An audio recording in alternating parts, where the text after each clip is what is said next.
The House will come to order. The Pledge of Allegiance will be led by Representative Foray.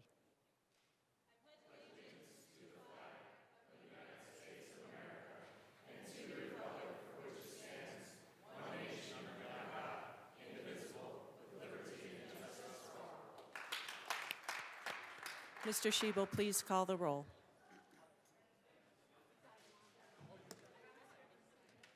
Representatives Armagost, Bacon, Barone,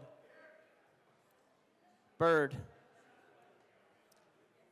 Representative Byrd, Excused. Basenecker, Bottoms, Bradfield is excused. Bradley, Brooks, Brown, Caldwell, Camacho, Carter, Clifford, Representative Clifford. Rep. Clifford is excused. DeGraff, Duran, English, Representative English. English is excused. Espinoza, Foray, Froelich, Garcia, Garcia Sander, Gilchrist. She's here. Gonzalez, Hamrick, Representative Hamrick.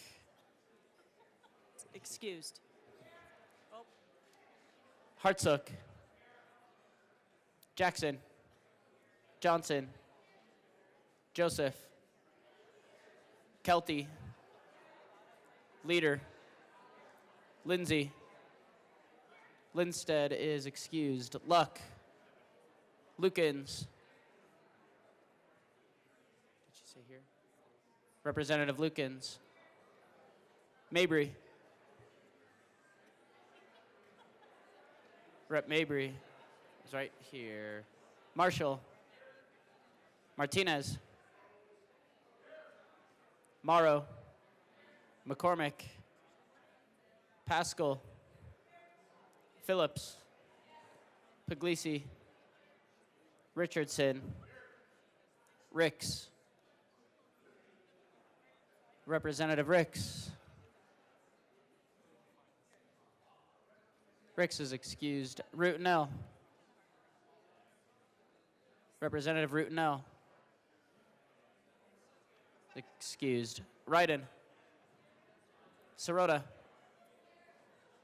Smith, Soper, Stewart K, Stewart R. Rep. Story is excused. Sukla, Taggart, Titone, Valdez A, Velasco, Weinberg, Wilford, Winter, Woodrow, Woog, Zokai, Representative Zokai is excused. And Madam Speaker.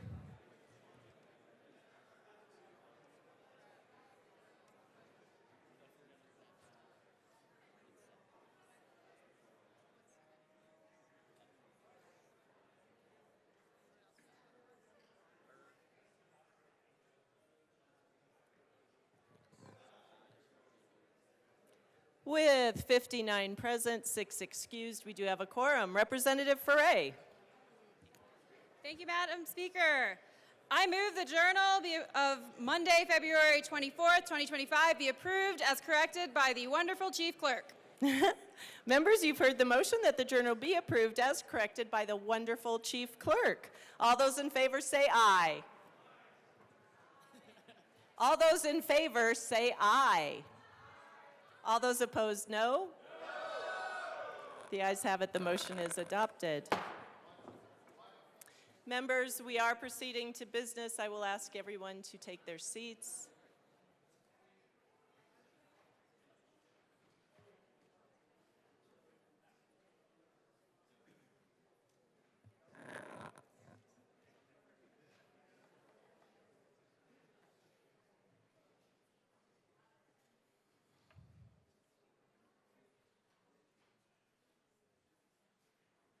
Members, we are on third reading of bills.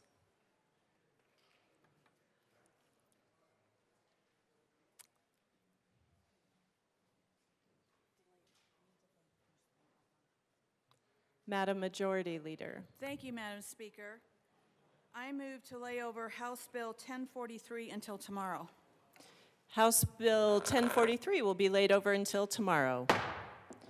Mr. Schiebel, please read the title to House Bill 1162.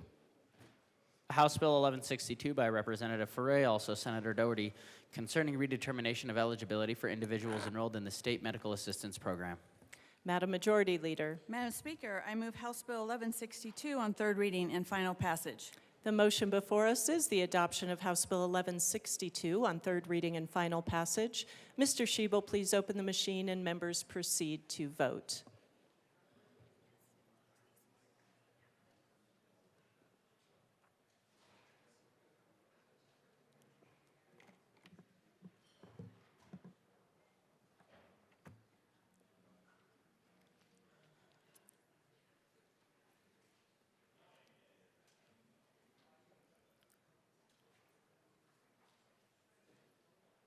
Barone, Bottoms, Espinoza, Sukla, Weinberg.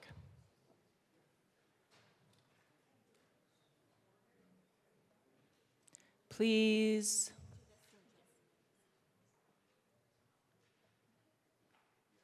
Please close the machine. With 56 aye, 4 no, and 5 excused, House Bill 1162 is adopted. Co-sponsors.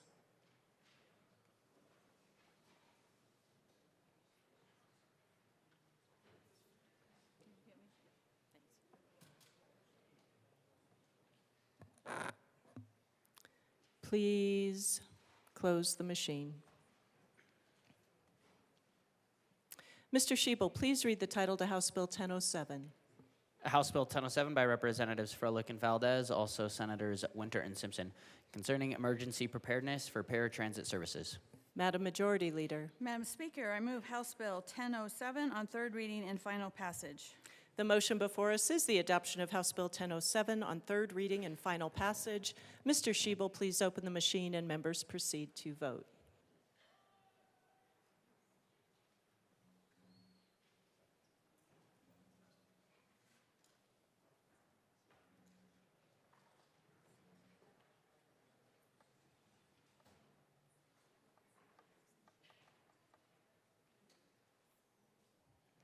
AML Bacon.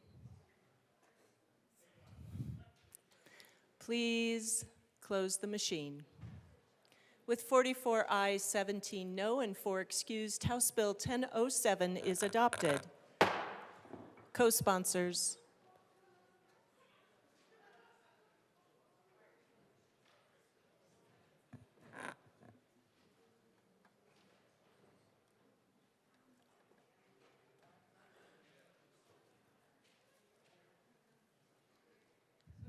Please close the machine.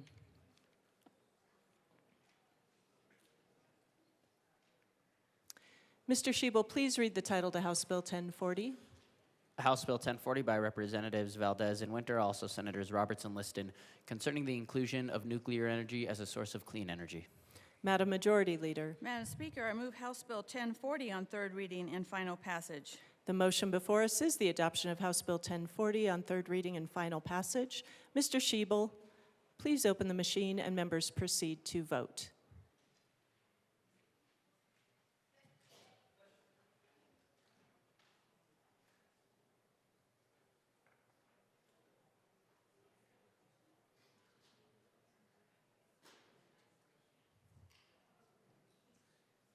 Please close the machine.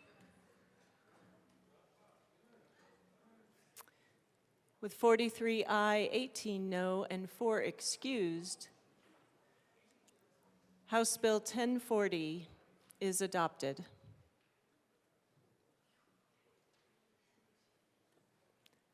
Co-sponsors.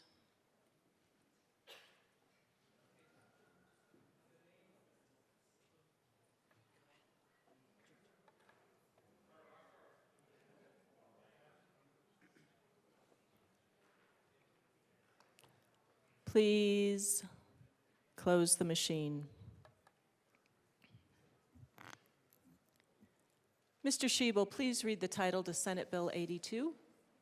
Senate Bill 82 by Senators Gonzalez, J., and Frizzell, also Representative Joseph and Soper, concerning the enactment of the Colorado Revised Statutes 2024 as the positive and statutory law of the state of Colorado. Madam Majority Leader. Madam Speaker, I move Senate Bill 82 on third reading and final passage. The motion before us is the adoption of Senate Bill 82 on third reading and final passage. Mr. Shebel, please open the machine and members proceed to vote.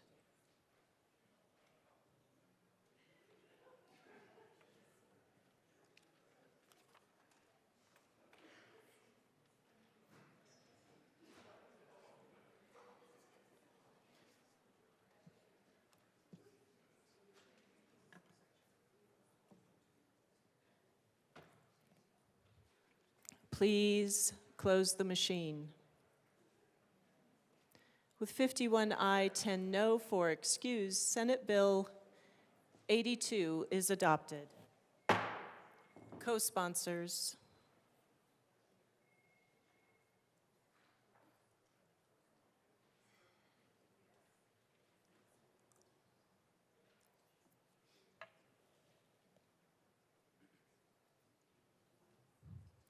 Please close the machine.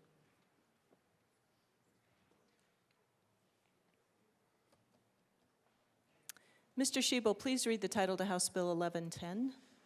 House Bill 1110 by Representatives Winter and Duran, also Senator Pelton B., concerning the allocation of costs to maintain railroad crossings in the state.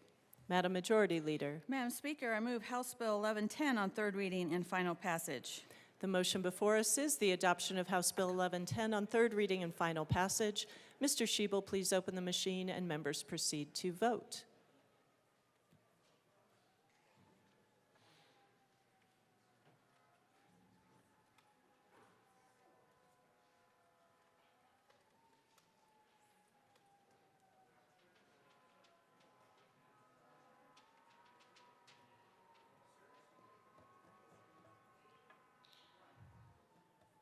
Carter Clifford.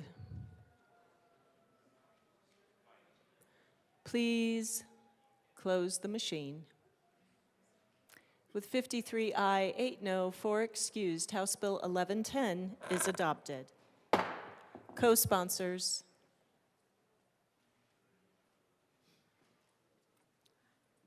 Co-sponsors.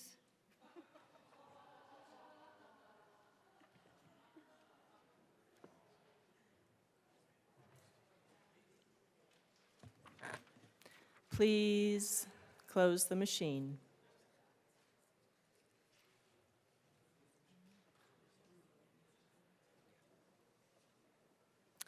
Mr. Shebel, please read the title to House Bill 1133. House Bill 1133 by Representatives Duran and Gilchrist, also Senators Amabile and Kipp, concerning requirements for the retail sale of ammunition for firearms and in connection therewith, establishing requirements for the delivery of ammunition sold at retail. Madam Majority Leader. Madam Speaker, I move House Bill 1133 on third reading and final passage. Madam Majority Leader. Thank you, Madam Speaker. I request permission to offer a third reading amendment. We have an amendment to address some technical fixes and placements in the bill. Thank you, Madam Majority Leader.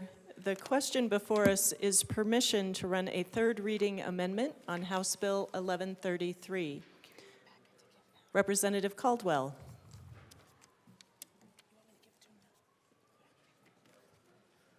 Thank you, Madam Speaker. So this amendment addresses the amendment that I ran on second reading where we exclude rimfire ammunition, which is a good amendment. This amendment, new amendment, just cleans it up, and so it just makes one big reference that applies to the entire bill. So I'm in favor of this. Thank you.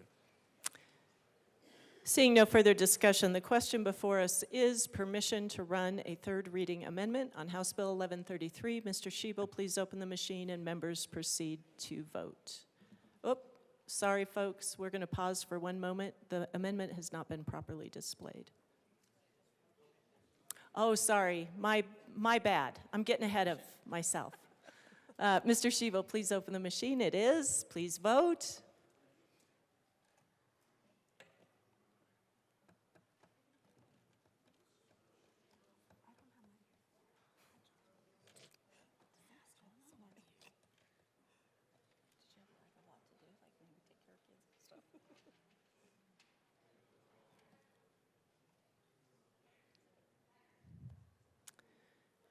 Garcia, Taggart, Valdez.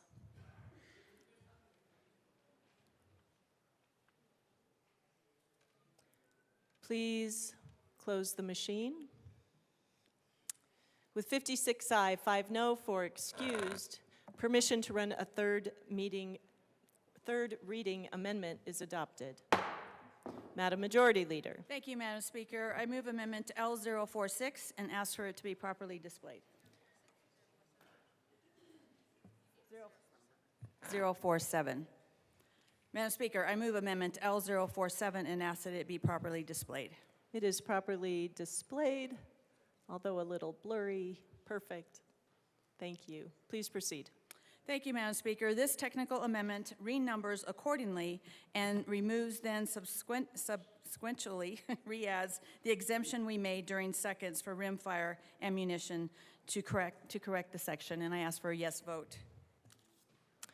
Seeing no further conversation, the motion before us is the adoption of L047 to House Bill 1133. Mr. Shebel, please open the machine and members proceed to vote.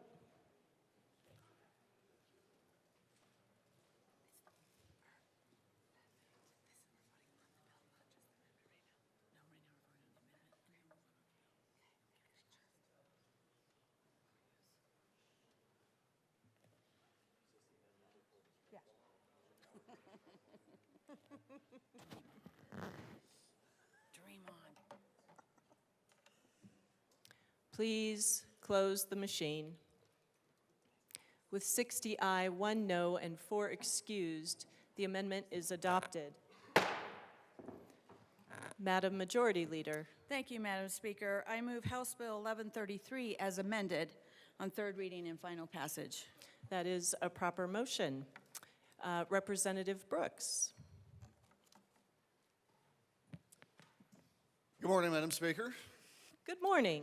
And good morning, colleagues. I am going to touch briefly on some comments that I had on this when we were on seconds. I serve on proudly, the Business Affairs and Labor Committee, the committee of reference for this bill. I was a little concerned that we didn't necessarily have the representation there as the committee is comprised. We didn't necessarily give it a fair shake, to my estimation, in committee. And I believe that all the work that has been done on this, on the floor here, to try to make it better is something that we probably deserve to have back in committee for the Business Affairs and Labor, to have those members, those assigned members, have an opportunity to be able to see it and work it through. I believe the amendments are, obviously a tremendous amount of work went into them. And so I, Madam Speaker, then under 9A5 of House Rules, would motion House Bill 1133 as amended back to the Committee of Reference, the Business Affairs Labor Committee. That is a proper motion. Representative DeGraff. I would also like to send this bill, to return this bill to from whence it came. So yes, I support this motion.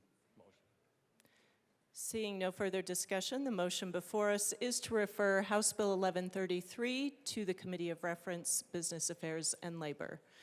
Mr. Shebel, please. Oh.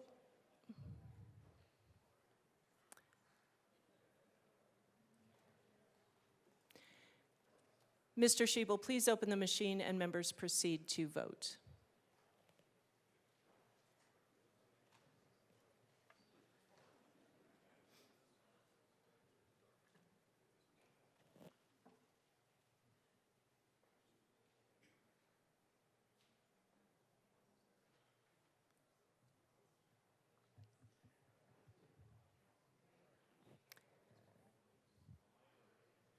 Please close the machine. With 22 aye, 39 no, and 4 excused, the motion is lost. Representative Armagost. Thank you, Madam Speaker. So we are back with this one again to really discuss what direction we're going and why we're going in this direction. I think the most concerning thing to me is that We talk about amnesty in this state.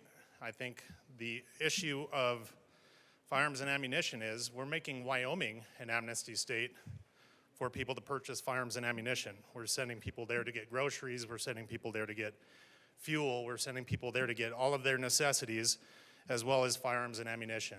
I'm sure the governor of Wyoming appreciates us. I'm sure the taxpayers of Wyoming appreciate us. But at the same time, we're pushing that revenue, we're pushing those businesses, including my friend in Berthoud, out of Colorado. We're pushing all of that out of Colorado. And this isn't the only issue that we're doing that with. It's just another entity of business that we're pushing out of Colorado. With all of the bills that we're seeing, holding businesses liable and causing them to raise prices and this and that,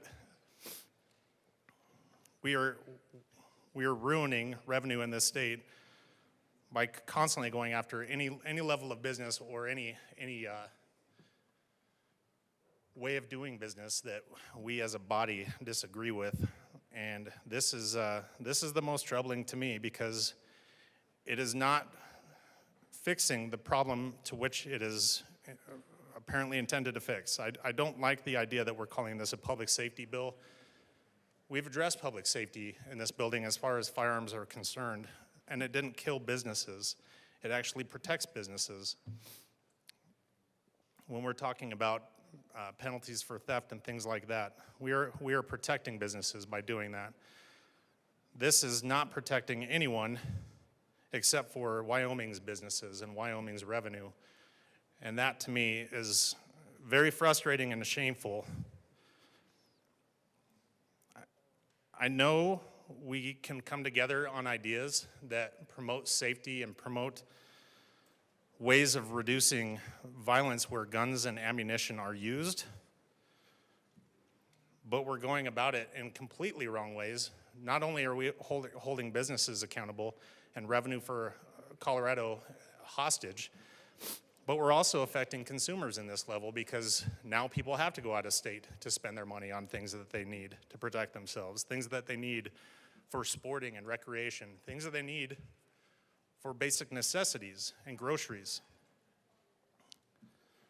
But as it pertains to this, I think the biggest thing that I am concerned with is simply we're blaming the tool rather than the person, and everyone is paying for that.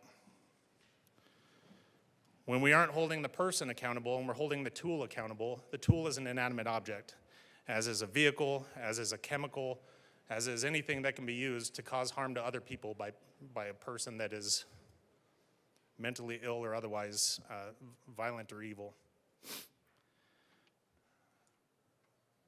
I think if we aren't willing to send this back to committee, the only way to fix this is to prevent it from going any further in the legislature. And in doing that, we have to vote no today. Today is our opportunity to fix this before it moves forward, and that is the only way of doing that. Again, this is a message we're sending to our people, our citizens in Colorado that are aged 18 to 21. And it's telling them, you're too stupid to do anything but vote and join the military. Everything that we're doing in banning people that are 18 to 21 years old from doing anything, we're telling them you're not competent or capable enough to make decisions as an adult, and we're going to hold you to that. We're going to make a law that says you cannot. But you are smart enough to vote and join the military, which is an insult and a slap in the face to me, and I can definitely speak for many of my fellow veterans over here. Like I said before, I joined the military at 17. Best decision I ever made for myself. I started voting when I was 18. It's the best opportunity I've ever been able to have. But I also owned firearms since I was 12. Didn't kill anybody. None of my guns got away from me and killed anybody or harmed anybody. None of my ammunition, none of my cartridges escaped my control and harmed or killed anybody. Hunting, yes. Providing for my family and myself, yes. But here we are punishing people for an ideology that we think is going to fix violence and otherwise improve public safety. But it does the opposite. This just forces people to go out of state and give our revenue to other states, especially the one closest to us, to get all of these things. But it also puts many of our good Coloradans that have worked hard their entire life to provide for their families out of the state, mostly to Wyoming. Wyoming welcomes them with open arms. I know they offer businesses bonuses. They offer them moving. They will move businesses to Wyoming with a startup bonus for you to start a business there. Why? Because Colorado chases them right up there. Open arms. And this is another bill that does that. I've seen 3 in the last 2 weeks that are going to do that exact thing. And it's going to be one of those things where years down the road, hopefully sooner than later, we're going to have another correction bill going, holy cow, look what we did. We need to fix this. Fixing it is today. Fixing it is right now. Pushing your red button when it comes time to vote for bills like this. You have to vote no on these things. We have to preserve our state, not continue to dismantle our state, our businesses, our revenue, our public safety, and overall quality of life in Colorado. It's shameful. I will definitely be a no vote, and I encourage you to do the same. Representative Caldwell. Thank you, Madam Speaker. I rise against this bill as well, and I will be a no vote, but I want to give a little bit of an explanation here. So some of you may be surprised to know that not all Republicans are all against all bills that have to involve firearms. Just last week in committee, we passed a bill that involved firearms, and it passed with 4 Republican votes and 2 Democrat votes. And what that bill does was actually held criminals accountable for the misuse of firearms. So don't think that myself, and I don't want to speak for others, but don't think we're against all firearm bills. We are against some firearm bills when it involves the misuse of them and the criminal aspects of that. This bill, in my opinion, and in many of my constituents' opinions, is unconstitutional. Now, I know we throw that word around a lot, but we do have a constitutional right to keep and bear arms. Now, this bill targets ammunition, and what I ask you is, what is a firearm without ammunition? It's just a piece of metal. So when we say this is unconstitutional, that's exactly what we're talking about.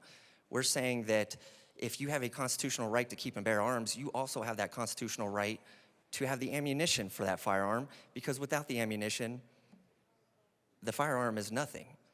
It's just an inanimate object, which it is either way, but it's useless without the ammunition. So when we talk about it being unconstitutional, you need to understand where we're coming from on that. And this is not just my opinion. Just on January 30th of 2025 of this year, less than a month ago, there was a federal court ruling on this exact issue on the federal side of things, which we can assume is going to cover the states as well. And so what I worry about is we're passing a bill that is going to be overruled, and I have no doubt that this bill, there's going to be a lawsuit about this, and how much is it going to cost the state to try to defend a bill that I think most of us know is unconstitutional? That's going to have a real cost to this state, and we could fix it right now by just voting no on it, and we should. The other opposition I have to it is something that my colleague had just talked about, which is society has determined that 18 years of age is what determines you to be an adult. That was made long before I was born, but that's been the case. And as my colleague talked about, our society says you can vote when you're 18. If you commit a crime, you can go to jail, you can go to prison, and you can live on your own when you're 18. And what we're doing with this bill right now, if we pass this bill with these age restrictions, we are saying that you are responsible enough and you are old enough to live on your own, but you are not responsible enough or old enough to defend yourself. You can have an apartment, you can have a house, you can move around the country freely on your own at 18, but you cannot defend yourself because you need the ammunition to defend yourself. That's just the reality of it. Now, I am happy that we did an amendment to give an exclusion to the military. But I do have an issue with that. As somebody who served in the military, my issue with that is there's no asterisk in the Constitution. There's no asterisk next to the Second Amendment that says this constitutional right applies to you if you decide to serve in the military. That's a constitutional right we all have. It reminds me of a conversation I was having with my dad back when I served in the military. And I don't remember the exact subject. It may have been about guns, it may have been about free speech. And he had mentioned to me, well, you know, especially for you because you serve in the military. And I told him, I said, Dad, no, that's not the way I look at it. I didn't join the military to somehow unlock additional constitutional rights. Those constitutional rights were already there for everybody. I served in the military to support and defend those constitutional rights, not to gain access to additional rights. That's not the way the Constitution works. But with this bill, that's what we're saying. We're saying that unless you serve in the military, you don't get that constitutional right when you turn 18. And that's not right to me. Something else that I spoke about on second reading is the burden on small businesses. I have some small gun stores in my district, and we try to run an amendment on this that said if you're a 1,000 square foot or less gun store, that you would be exempted from these ammunition storage regulations, and this chamber voted that down. Now remember, if you are a 1,000 square foot or less gun store, like one of the ones I have in Falcon, Colorado, you're most likely a family-owned business, like the one that I have in Falcon, Colorado. And you're already struggling, and you may not have the space to meet the regulations of this bill. Yet, we had the opportunity here on Friday to exempt those small businesses, and we didn't. We didn't. And it was so easy for us to do that, and we didn't do it. And then the last point I'll make about this is the cost to consumers. When we add these regulations on delivery of ammunition, who does that affect? If you're rich, that doesn't affect you. If you have the money, what do you care if a box of ammo is $1 more? That doesn't apply to you. That applies to the people who already are having a hard time purchasing ammunition for whatever reasons they want to purchase ammunition. So when we pass laws in here, we're hurting the people who we should be wanting to help. And certainly the criminals, they don't care what the new regulations are on storing or delivering ammunition. They're getting it illegally anyways because they're criminals and that's what they do. So with that, I just want to say one last time, I urge no vote on this bill. This is not right for Colorado. This is not the Western way of life, and it just feels like the continued Californication of our state. Thank you. Representative Richardson. Thank you, Madam Speaker. It is truly a privilege to work in this building. It's a wondrous building. This is a tremendous chamber. This is not the way most people in Colorado live. This is not the environment that most people in Colorado work in.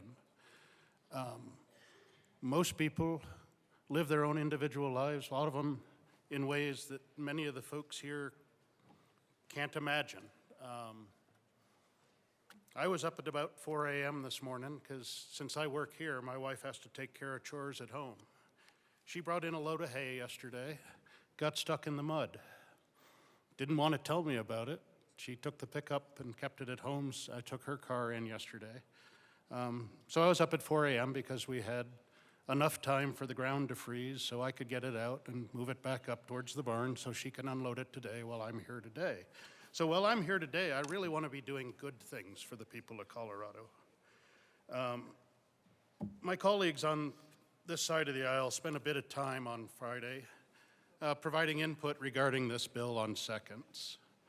While some amendments were accepted, making this a marginally less worse bill, it remains fatally flawed and should receive a no vote today.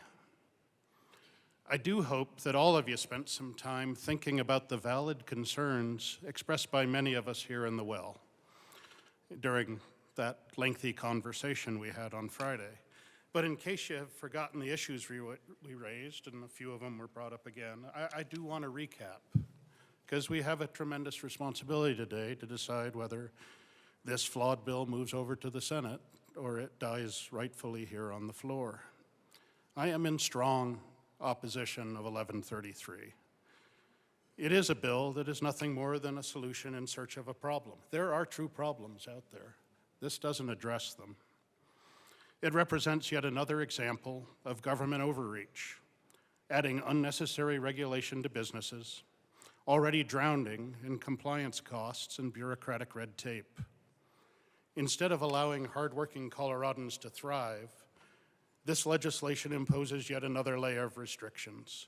Restrictions that'll do nothing to solve the real problems, but will certainly create new ones, and we'll be back looking at other bills trying to fix those problems in the future, I have no doubt. The bill is an attack on law-abiding businesses, owners who are simply trying to operate within the bounds of law. It introduces new criminal penalties, turning honest business people into criminals overnight for just engaging in practices that were previously legal. At a time when our state is struggling with skyrocketing crime rates and a revolving door justice system that fails to hold violent offenders accountable, why are we focused on efforts on punishing entrepreneurs and job creators? This is exactly the wrong priority for Colorado in this chamber. Furthermore, as discussed earlier, the bill infringes on the rights of legal adults aged 18 to 21. We trust these young men and women to vote, sign contracts, serve in the military, yet this legislation treats them as second-class citizens, stripping them of the ability to make decisions for themselves. If we believe at all in personal responsibility and individual liberty, things that as a government we're supposed to be protecting, we must be consistent in our approach. You cannot call someone an adult when it's convenient and then deny them that status when it does not fit a particular political agenda. But the dangers of this bill go far beyond regulation and constitutional violations. It tramples on our Western heritage, a heritage built on independence, responsibility, and self-reliance. This bill is especially dangerous for those of us who farm and ranch, people who live miles from their nearest neighbor, let alone law enforcement. Out on the eastern plains or the western slope and across our rural communities, we cannot afford to wait for help to arrive when danger's at the doorstep. We must have the tools necessary to defend ourselves, our families, and our livestock from threats, whether it be from criminals, dangerous predators, or any other harm that might come our way. Our way of life depends on self-sufficiency, and this legislation undermines that core principle. The bill ignores the reality of rural living and dismisses the needs of those that work the land, feed this nation, and uphold the values that built Colorado. I, for one, did not come to Denver to make life harder for the people who make Colorado strong. And if this wasn't bad enough, the bill, especially in its amended form, now blatantly violates the Equal Protection Clause of the U.S. Constitution by imposing different legal standards on otherwise similar groups. It creates an arbitrary and discriminatory distinction within the law. Such a provision is ripe for legal challenge, and if passed, it's not going to hold up in court. We heard earlier, and I'll repeat, similar laws restricting rights of those within this age group have been struck down by the Fifth Circuit Court. It'll likely suffer the same fate if this bill is brought before the 10th, if not before the Supreme Court, before it even gets there. It becomes the law of the land and makes this whole exercise moot. Why are we passing legislation when we already know it's constitutionally flawed? This is not just poor governance, it's irresponsible and a waste of taxpayer resources. At the end of the day, Colorado Bill 25-1133 is something that no one asked for, that fixes nothing and punishes law-abiding citizens. It tramples on our constitutional rights and our Western way of life. We do not need more regulation, more government interference, and more criminal penalties for people that are simply trying to live their lives, run their businesses, and protect their families. What we need is common sense, and common sense says this bill must be rejected. So I urge you to stand up for the individuals, for your communities, for the freedom of our businesses, for the freedom of our rural Coloradans, and for constitutional governance. And just do the right thing and vote no today on this bill. Thank you. Representative Kelty.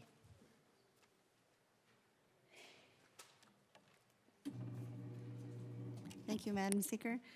I think my colleagues did a great job, basically explaining the Constitution. Everyone should be familiar with how it is against the Constitution, how it infringes on the Second Amendment. They did a great job doing that. But I want to bring up something a little different. I want you to think and answer to yourself and your constituents this question. How does this bill protect those between 18 and 20 from domestic violence? Our domestic violence victims are out there, and they are between the age of 18 and 20. They don't have protective orders, but they are still victims. Bad people will always get their hands on a gun, an illegal gun. The good people, those who are domestic violence survivors and victims, now cannot. Now they can't even buy ammo for the guns that they actually do have. So please explain to me how you're going to explain to your 18 to 20-year-old domestic violent victims how they are going to protect themselves when the time comes that they need to. This bill will prevent that from happening. I'm here to help my constituents, especially my domestic violence victims. We need to have safety for domestic violence victims. And this bill prevents that. So ask yourself that. Explain it to your constituents who are between the age of 18 and 20, how, their situations are going to get worse because they're unable to protect themselves because of this bill.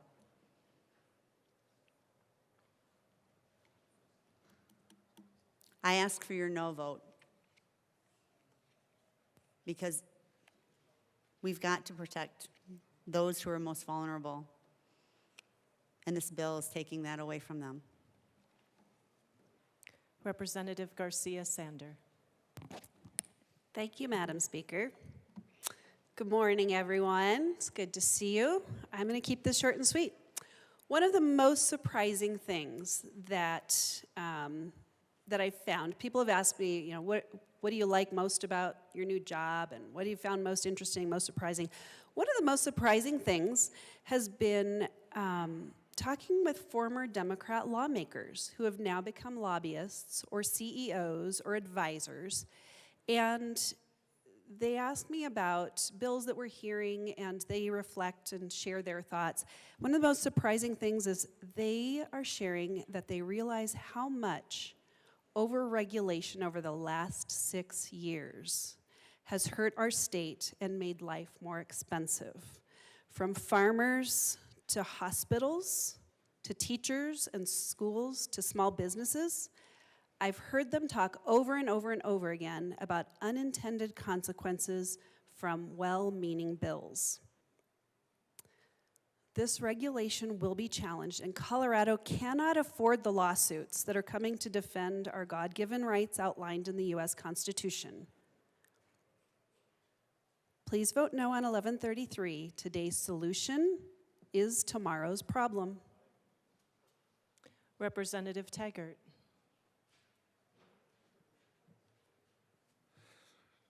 Thank you, Madam Speaker. It's an honor to serve with you. It is an honor to serve with you. I would ask you, members, to turn to page 6 in the bill, the engrossed version. Starting from line 3, and carrying over to page 7, ending on line 15. As a businessman, there are elements in this section that are not doable by our carriers. The systems are not in place, and I'll give you some examples of that. And when we have a safety clause on a bill and the systems and procedures are not in place, this is a reason to go back to the business committee. For instance, we as brands and manufacturers do not have a system set up to, in fact, send a written notice to our carriers about a particular product. We don't have that capability today. That system, and I can't mention the names, but I can, I think, mention one, the U.S. Postal Service, and then there are 2 other very large firms that are carriers that are within this that don't have that system in place.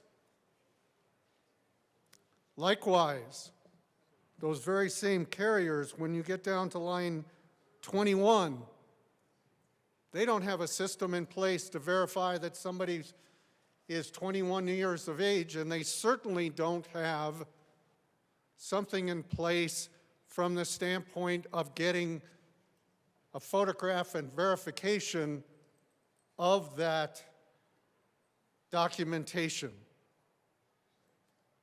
So we are in effect with this bill, from a business standpoint, using a safety clause, asking our businesses and our carriers to do something that they presently cannot do. So what's going to happen? They're going to refuse to do this because they're not going to take on that liability. Even though there's a phrase in here that says, if in fact the original vendor of the ammunition does not give written notice, they're off the hook. It's kind of a strange approach to things in my humble estimation. I bring this to your attention that we've got to be careful when we craft bills that they have to be able to be implemented. And I realize there are not a great number of folks in these halls that have very, very in-depth business backgrounds, but I do. This is not doable. From page 6 on to page 7. And until we have verification from these major carriers, this does need to go back to business because it's not doable. And it's especially not doable when we enforce a safety clause. Thank you. Representative Barone. Thank you, Madam Speaker. Good morning, everybody. Up here again on this bill, just as Friday, to speak on various factors of this bill, various factors that will affect Constitution, businesses, and the freedoms that a lot of people here in this country enjoy, especially this state. You've heard this morning and Friday of all these factors and in detail. They have a lot to do with the people that we're representing. The whole state cannot be held to the same standard as different areas of the state. I mean, we have mountain communities, suburbs, rural, plains. We even have a desert. I mean, you can't put everything into a whole statewide regulation, especially this one. And I know it's been said over and over again about constitutionality of this bill. But you also have to take into factor the businesses. These businesses will be pushed out of this state. That's less tax revenue to the state. That's less options to people to shop in the state, which also includes sales tax. And then you got the factor of the right for you to protect yourself. Just like a lot of my colleagues here today said, and this Friday said, 18 to 20-year-olds are not going to be able to buy ammunition to protect themselves, their families. They might be living by themselves in an apartment and maybe their first home, which is unlikely nowadays. But it could be. They could have inherited a home to live in, but they can't buy ammo to protect their homes. That's a big problem. That is a big problem to have. And a lot of people see this. I would really like to hear how many of your constituents would actually agree with this. I know exactly my constituents wouldn't, and I'm rural. I got some suburbs. I got Brighton. I got a little bit of Greeley, the south side and east side of Greeley, but most of the people in my constituency, which is approximately 88,000, I know we all have about the same amount, would not want this to go through. This really brings a bad stain onto this state if we keep pushing this kind of legislation. It's going to bring the federal government to be able to come to the state and really challenge it. And yes, we've heard it over and over again. It will be challenged. We already are in deficit, almost $1 billion. I'm pretty sure Representative Taggart might say it might be a little bit more, but we're going to put ourselves in more of a deficit to be able to defend ourselves from the challenges that are coming, not just from within the state, within the industry, but from the federal government itself. We can't afford to do this. It's going to be challenged. Everybody knows it. And to ignore that is not caring what the state expenditures are going to. We can't afford to do this. I humbly ask for a no vote on this bill. We tried to bring it back into business to try to figure it out in committee, but we have to stop it right here. We cannot afford to do this. It's going to be challenged. It's going to cost us money. It's going to cost the taxpayer money. Money that we can use for our roads, money that we can use for our education, our infrastructure, our public safety. That's money that we could use. That's going to go to defend something that is clearly going to be challenged and unconstitutional. I urge a no vote. Thank you. Representative Brooks, this is your second and final time to speak to the bill. You have 8 minutes and 49 seconds remaining. Thank you, Madam Speaker. So I'm doing something that I believe that you'll probably see me do very rarely, and that is to come up with a computer. Typically, I speak just straight from the heart. I don't have a lot of notes, but there was an article that I ran in my newsletter that I feel captures a point, and particularly the eloquence of the point that may escape me if I'm just reading from memory. So I get it. You know, I'm sure that the assumption is, here come the Republicans are stacking up, they're just gonna eat up a bunch of time. I get it. I do believe that what I'm about to go over with you is a very pertinent point. It shows specific irony and difficulty, in my opinion, of this bill. No, without further ado, please.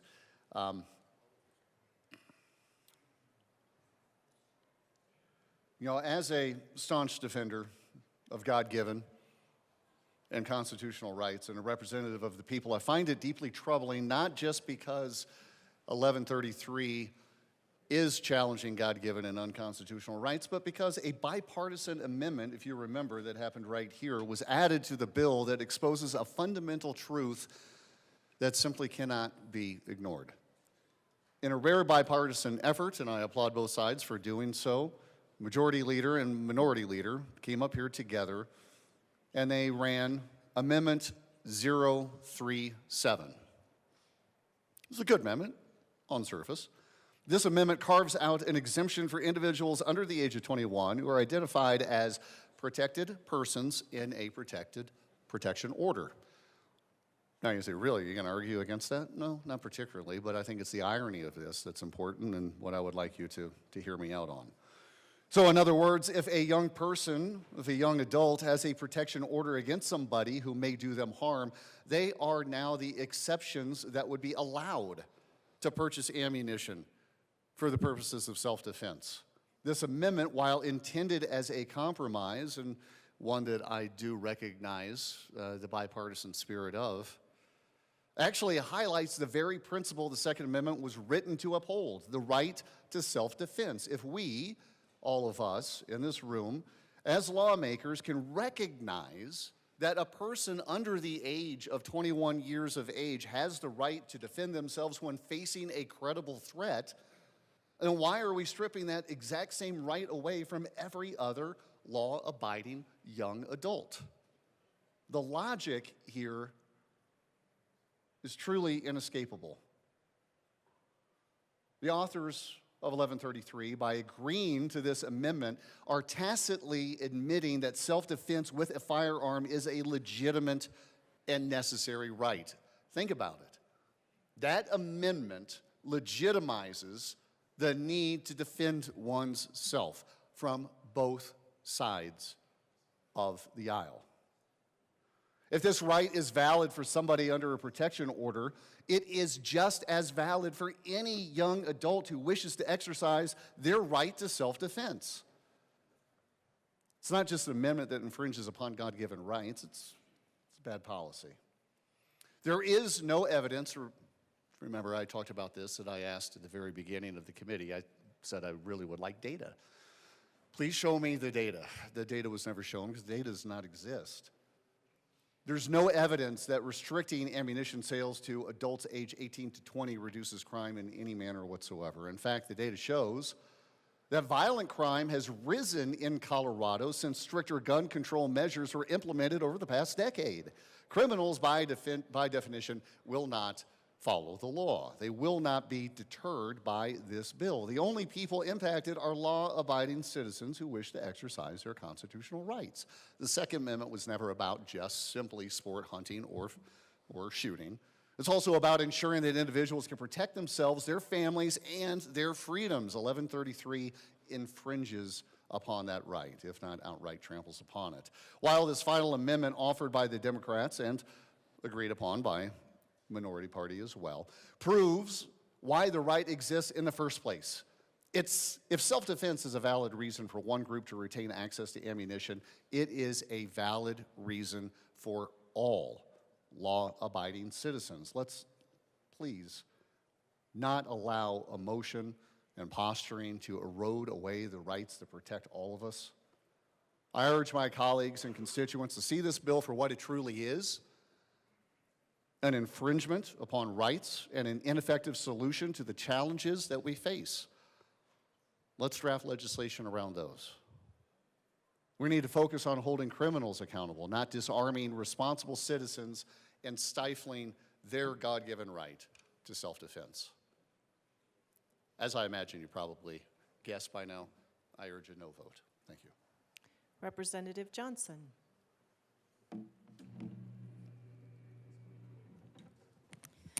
Thank you, Madam Speaker. I'm here today to point out what we did last Friday, as all my colleagues before me have done. This is an inalienable right that is be taken away from Colorado. Notice, as I said, it's an inalienable right and not a constitutional right, because this is a fundamental right that government cannot and should not even try to take away. This includes the right to life. When you can defend yourself, when you can defend your property and your family, you're defending life. Liberty. Liberty rights are freedoms and permissions that protect people from government overreach, which this bill, if passed, will do, and the pursuit of happiness, to have small business operations, to pursue options that allow them to feed and prosper for their families and their communities. This bill is a slap to the face in Coloradans.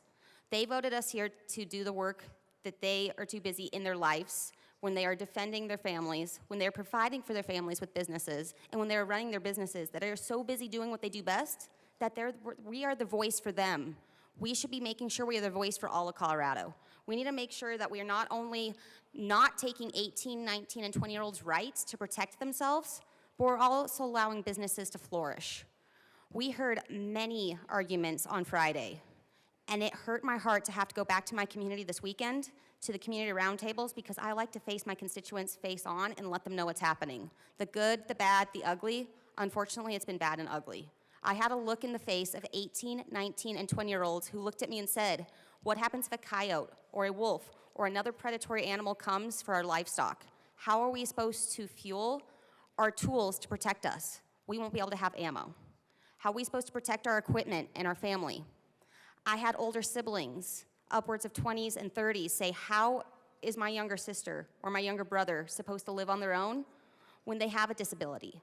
And they were so excited to have this option, but now they won't feel safe if this bill is passed to live on their own.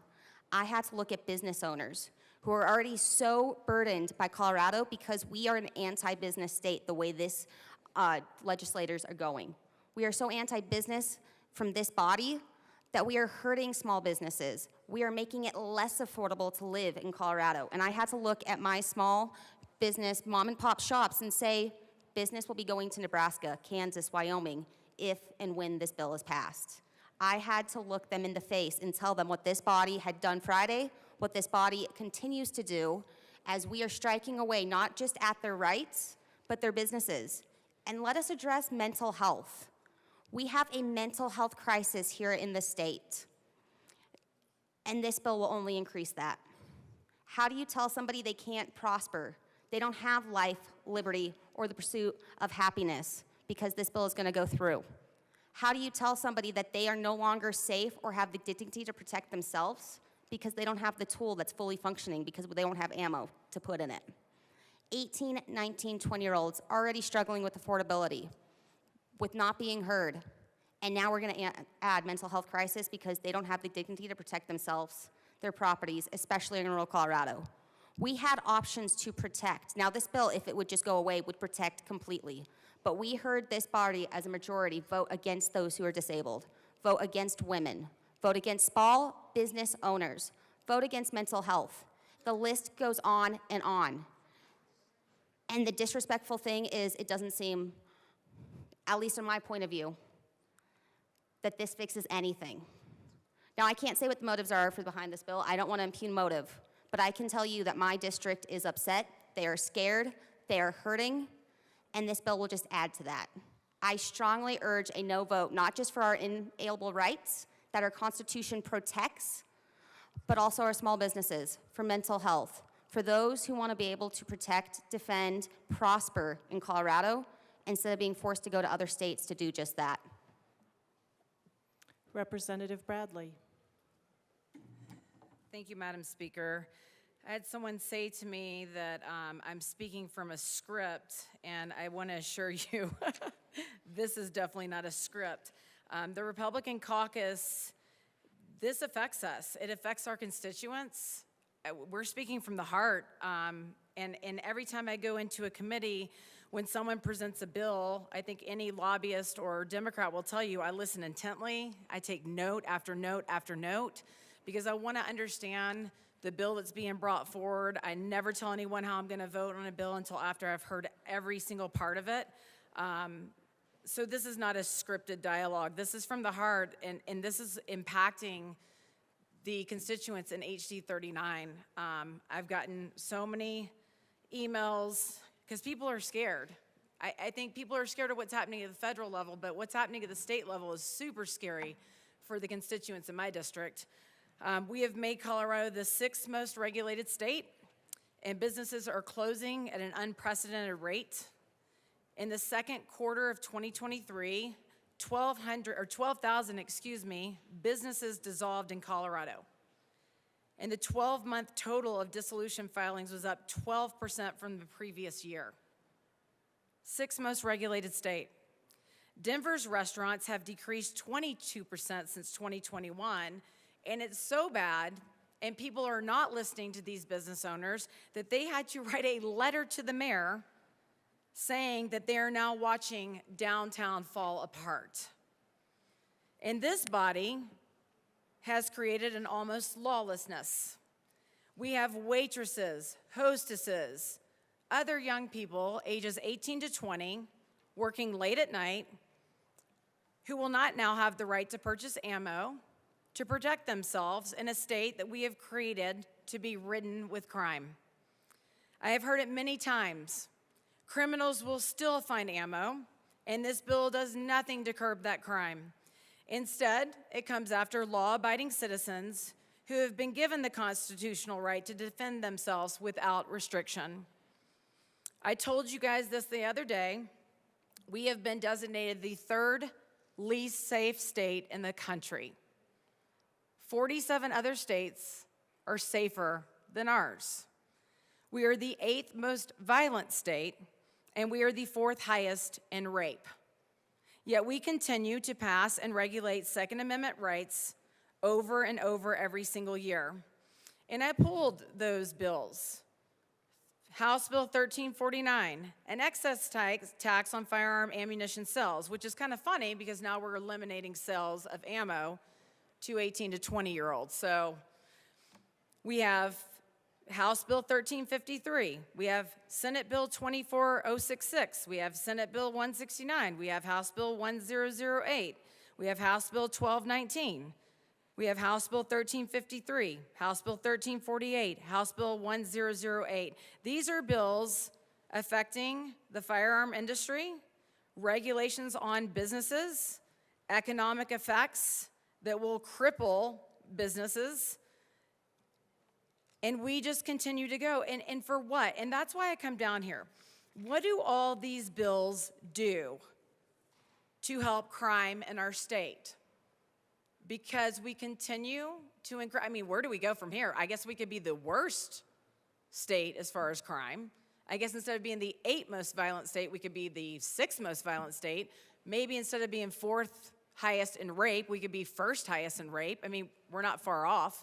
So all of these bills, I mean, we've got 3 pages of bills that this body continues to legislate on law-abiding citizens that continue to escalate crime. And at some point, you have to ask yourselves, if we don't put criminals in jail and we keep going after law-abiding citizens, these rates will continue to increase.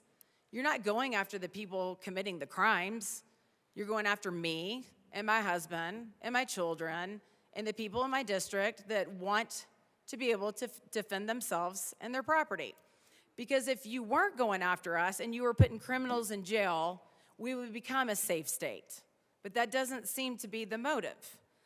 And for women who continue to be victims of crimes, this is unfair, and I'm sorry. It is unfair for us as a body to legislate onto 18 to 20-year-olds their ability to protect themselves while not locking up violent offenders. I have a bill coming to protect children. We're not protecting the victims in this state. We have to look at this at some point. We have to come back to the table and say over 20 bills and our crime rate continues to rise. I mean, do we just lock up the guns from law-abiding citizens and just watch complete lawlessness? I don't know. For women, we have heard a gun is the greatest equalizer. I own many guns. I feel very protected.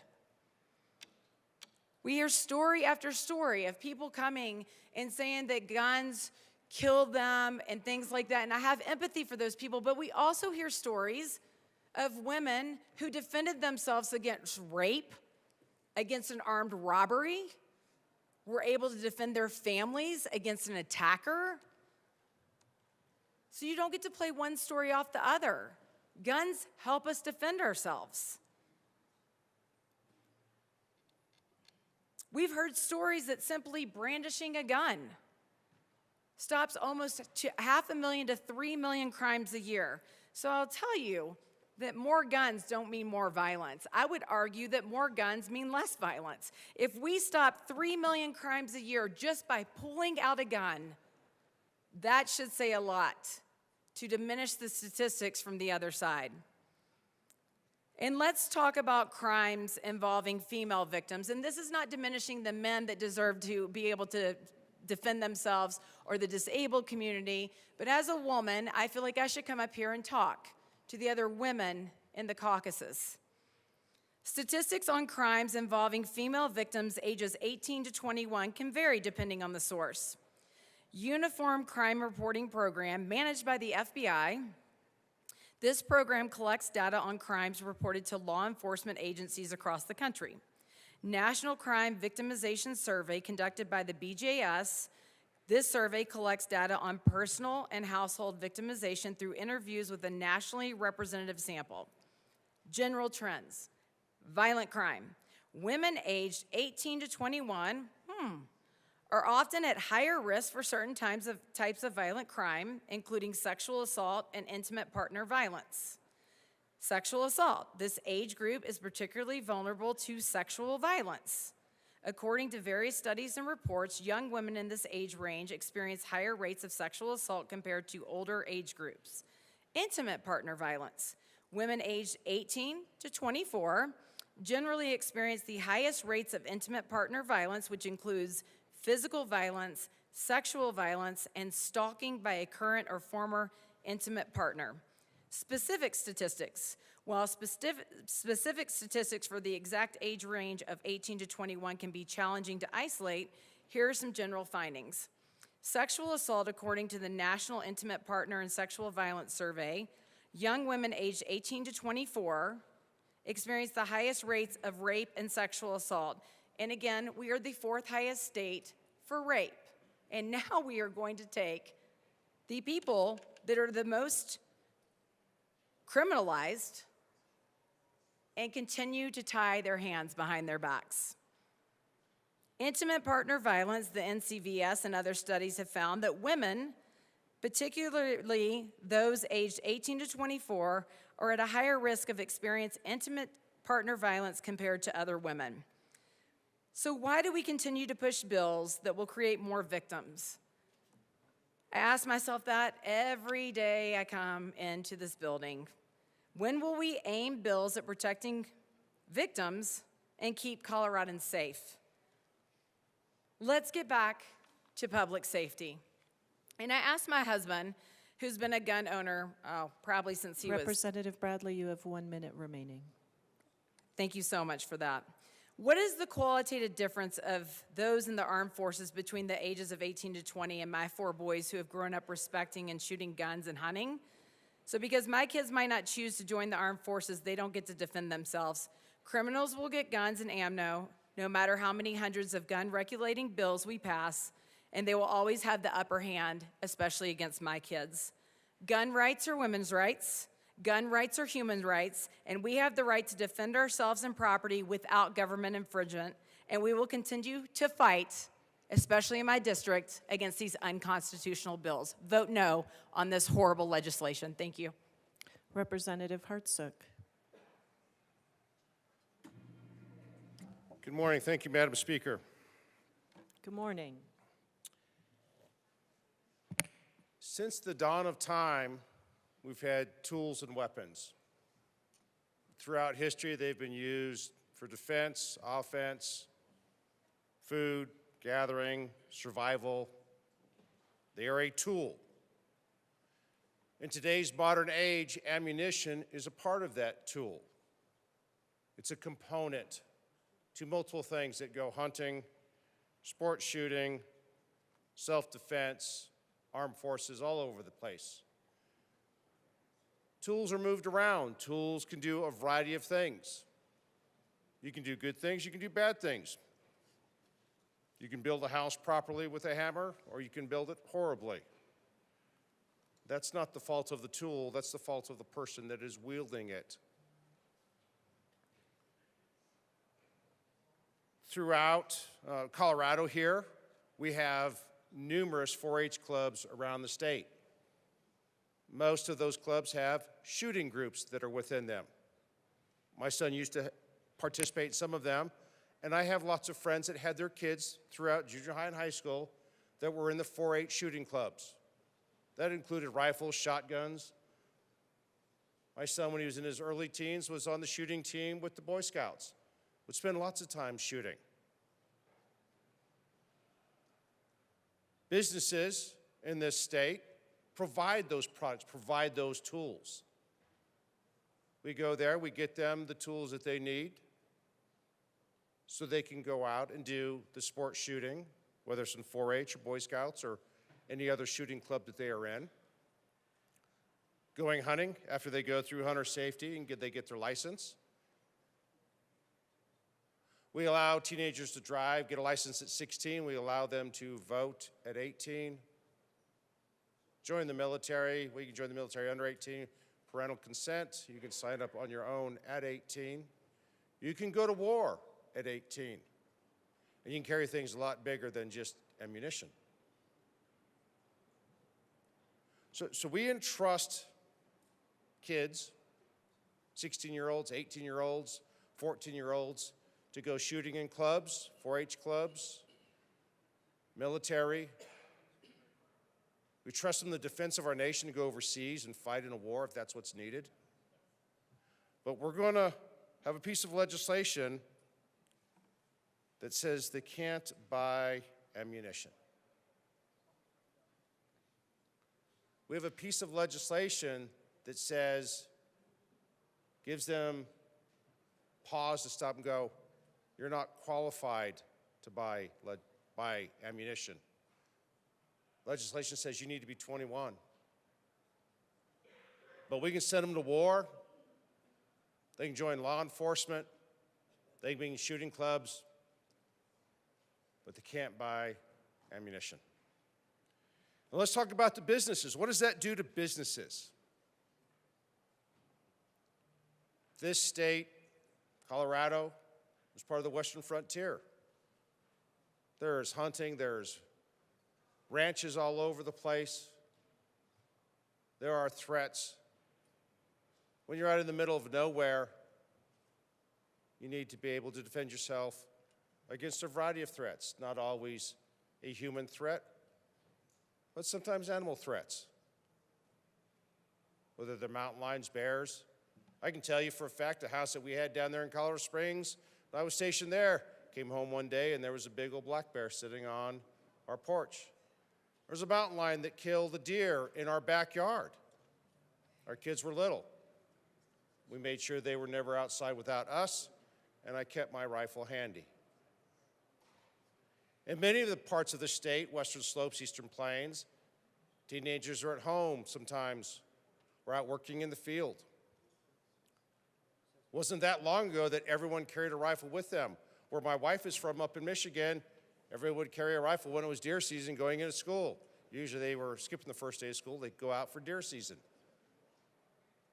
But now we're going to say they can't buy ammunition. The impact to businesses is going to be significant.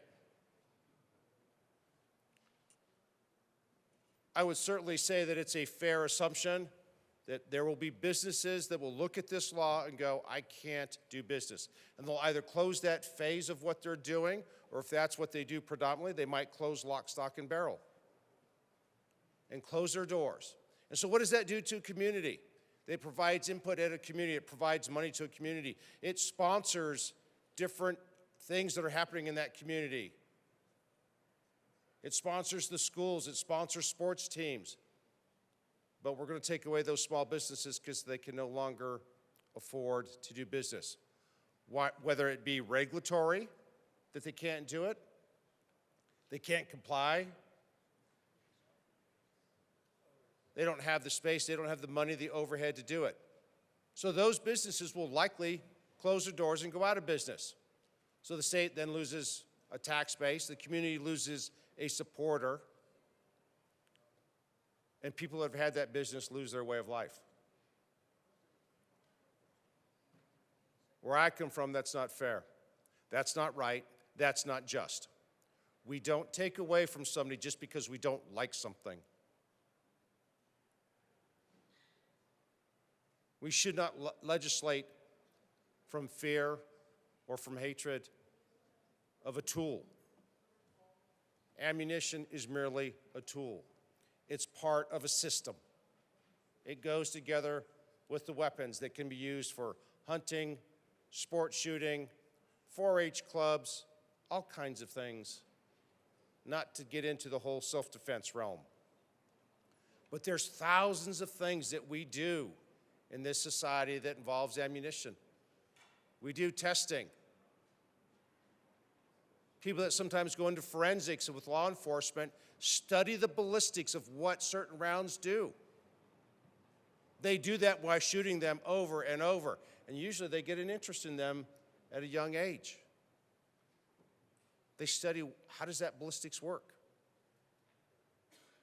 When you do competition shooting, you compare, you usually start young, the different types of ammunition, the different weights of how you want to shoot.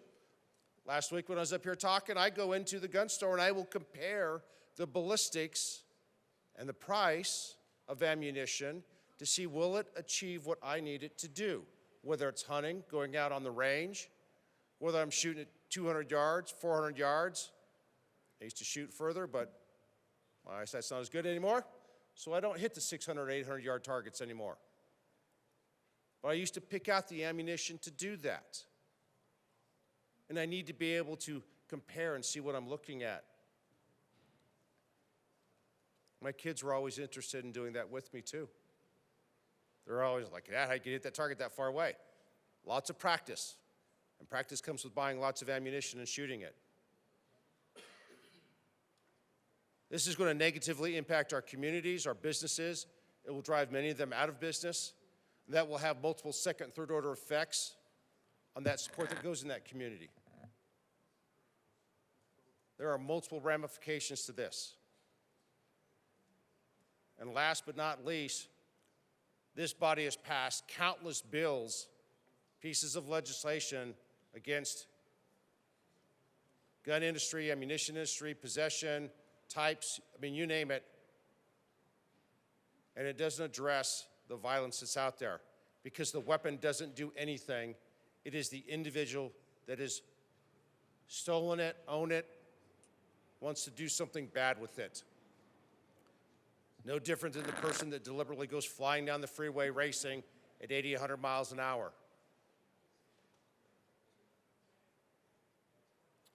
We need to stop criminalizing people that are doing the right things, enforce the laws that we have, Rep. and stop Hartsook, adding you have to 1 them. minute remaining. Thank you so much. I urge a no vote. Representative Weinberg.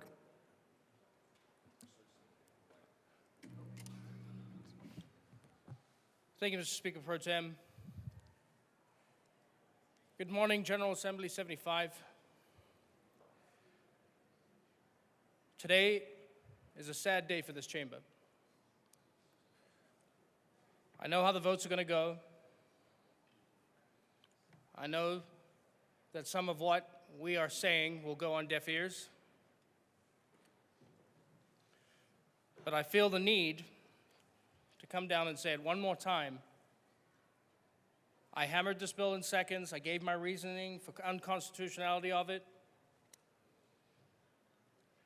I'm not going to drone on and on and on, and I'll stick to the main topics. This is an absolute misuse of the safety clause.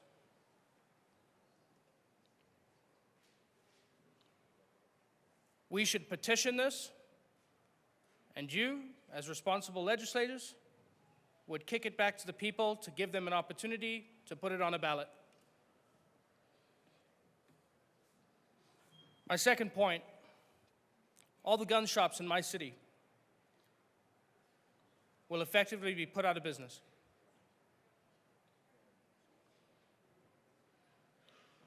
All at a point that will not solve a thing. This will not stop criminals, and this will not make this state safer. The city of Loveland, 88,000 strong, is in the well, and we say no.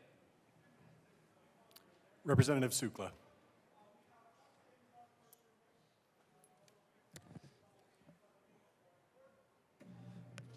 Thank you, Mr. Speaker Pro Tem. I didn't think this thing could go any lower, but I thought the lowest it went was with Representative Byrd.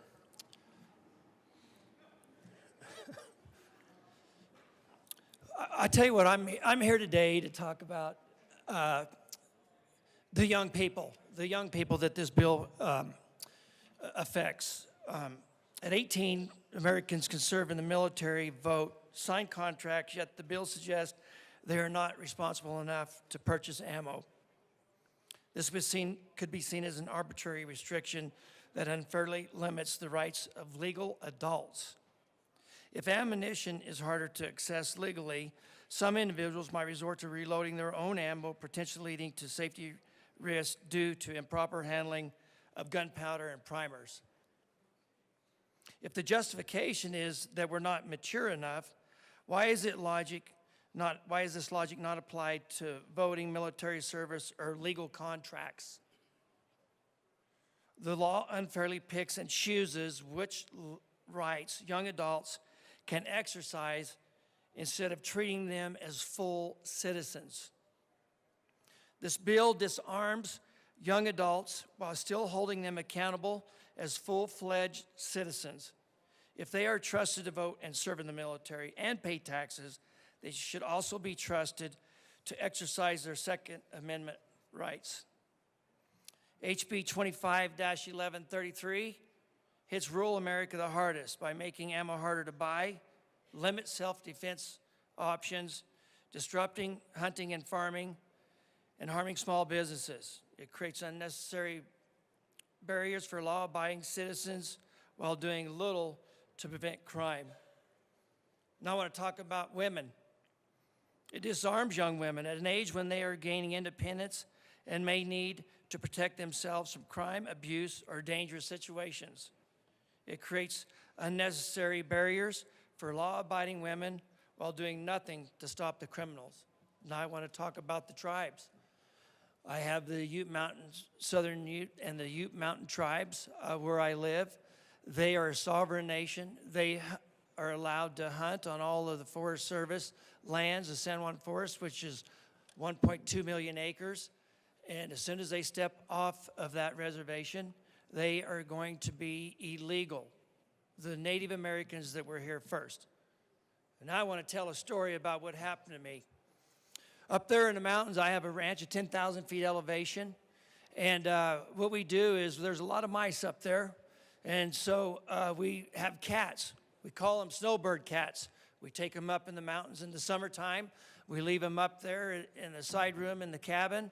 And they stay there all summer, and you don't have any mice. But what you do is you take cat food, and you give them cat food. Well, I made a mistake, and I took the cat food, and I stuck it on the outside wall.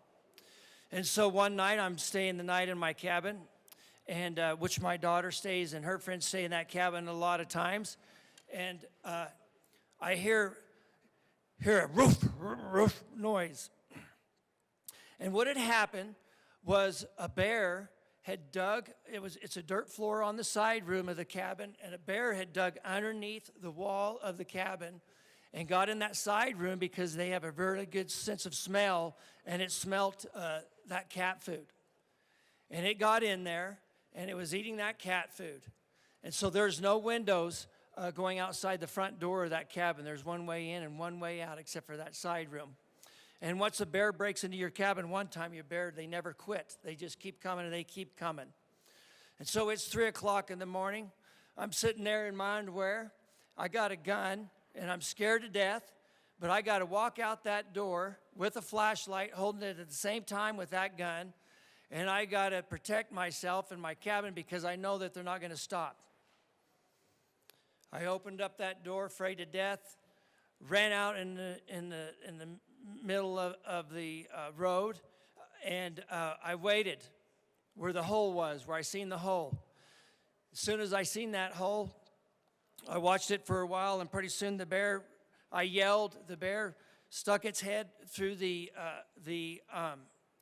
hole, and then it jumped out of the side of my cabin, and it was 10 feet away, and I shot, and I missed it by a mile. And then it took off running, and then it started running back towards me, and then I shot again, and I killed it. That situation right there could be an 18-year-old adult. That happens all the time in rural Colorado. And what this bill is doing is unfairly treating rural Colorado the same as it does over here in the urban area. It's unfair.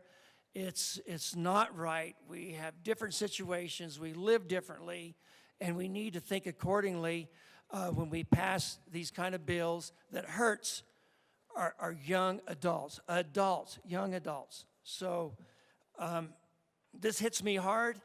It makes me sick to my stomach, and I wished that we could have some reasoning in this room right here to do the right thing. Thank you. Representative Soper. Thank you, Madam Speaker. I also rise in opposition to this bill and was just sitting here listening to the debate and reasons listed, and certainly am very much compelled on the age side of things. You know, as we think about what can a person between 18 and 21 do in our great state, I mean, they can contract, they can get married, they can join the military, they can die for their country, they can save a life, they can consent to an assault, otherwise known as surgery, they can get a tattoo, they can, you know, the list goes on and on, contract, sue and be sued, form a business. They can even own a firearm, and to say that they can't purchase unless they fall under one of the exceptions that was listed in an amendment that was added earlier in the process is quite troubling. The bill kind of presumes that someone might have a license to hunt in our state or a hunter's safety card from our state. But what happens if there's an equivalent from another state? The bill doesn't take into consideration that someone might move to Colorado from another state or be visiting in Colorado. I mean, certainly there's the possibility of friends or relatives from another state that would come here. And if those adults who are over 18 who are wanting to go hunting and needing to stop by and buy ammunition, certainly if they are able to, they should be allowed to. I was also reading the part that talks about the shipping. And there's an area that I worry impacts federal law. So as some of you know, I enjoy shooting black powder. And under the definition of ammunition, it talks about it being defined as, and we'll just go back to the definition itself on page 2. Ammunition means ammunition or cartridge, case, primer, bullet, or propellant powder designed for use in a firearm. The term ammunition does not include a shotgun, shot, or pellet not designed for use as the single complete projectile load for one single shot, hull or casing, or an unloaded non-metallic shotgun hull or casing that does not have a primer. The definition here, I feel like, just presumes shotgun. It does not necessarily presume what you would have for black powder with a lead ball, particularly if you have the black powder charge behind that ball. I purchased mine from Italy. They do come, but federal law does require that the shipper has to disclose within the shipping forms in the package that it does contain lead ammunition. So in this particular case, under both federal and even Italian law, they would be required to disclose the contents of that package. But then under this particular bill, it's saying that it cannot be disclosed. So because of that, I feel like we have an Equal Protection Clause violation that's occurring here. Certainly that can be quite troubling when you have to comply with international law, federal law, and then have a state law that is even more restrictive of that. And that's something that I fear could certainly have a troubling impact across Colorado. For those reasons, I will be a no vote. Thank you. Representative Kelty, you have 7 minutes and 30 seconds remaining. This is your second time to speak to the bill. Thank you, Madam Speaker. I feel like we've talked Constitution and talked about that. I don't feel that's actually being cared about, in my opinion, and We talked about domestic violence victims 18 to 20, and I believe that's being ignored in my opinion with this bill. I want to tell you what happened on Friday when I was driving into work, or here. Driving down Logan Street, there was a coyote. And I thought, a coyote in Denver? Oh my gosh. And sure enough, I've got plenty of them around my house. I've got bobcats, I've got mountain lions, I've got bear, I've got everything. But a coyote on the streets of Denver really shocked me. So I followed the coyote to warn people who are out, young people who are out before they either go to school or go to work, that there was a coyote in the area because they were out walking their dogs, their little Pertman-sized little coyote snackable dogs. And it really got me thinking about my district, where we have a lot of hikers, a lot of nature enthusiasts, and lots of them are between 18 and 20. Again, in my area, I have mountain lions, I have bobcats, I have coyote, we've got everything that you can think of that could eat their snack-sized little apartment-sized dogs. Not just that, but also my 18 to 20-year-old kids, as you guys want them to believe. I believe that they are young adults that will be out there. And how are they going to protect themselves out in the middle of the woods? How are they going to protect themselves and their dog, or maybe even their small child? My son was married at 20 years old. How are they going to protect them out in the middle of the woods while they're enjoying themselves? They're supposed to enjoy the nature. Because nature is still nature, and nature will do what nature does. This bill prevents not just domestic violence victims from protecting themselves. It doesn't just go against the Constitution. It doesn't just infringe the rights of every single American in the state of Colorado. But it puts these people who really want to enjoy and love the state of Colorado for exactly what it is, at least in my area, very, very, very natural. It prevents them from being safe from that environment. I'm asking one last time for a no vote on this bill because you're not thinking of everyone. You're only thinking of the people here in Denver. And honestly, that's a shame because I want to keep my people safe in my district. This bill does not do that. Representative Bottoms.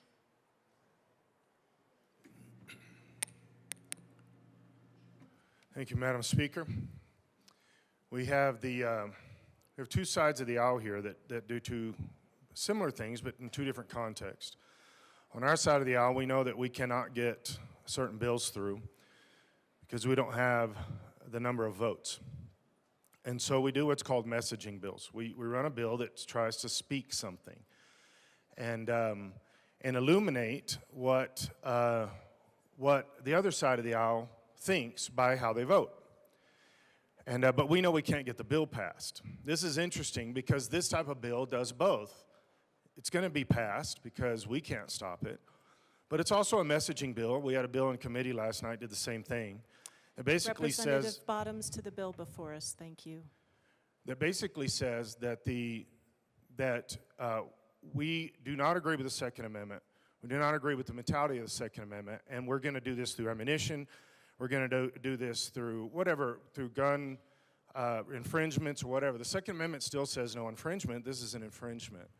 When you're talking about ammunition, it's still an infringement. It's part of the big picture. And so this is what happens. It's a messaging bill and it's going to get voted in bill. I think part of the responsibility of everybody in this room is to make sure that your message gets outside these walls. This is a very small space that a lot of people don't know what's happening outside these walls.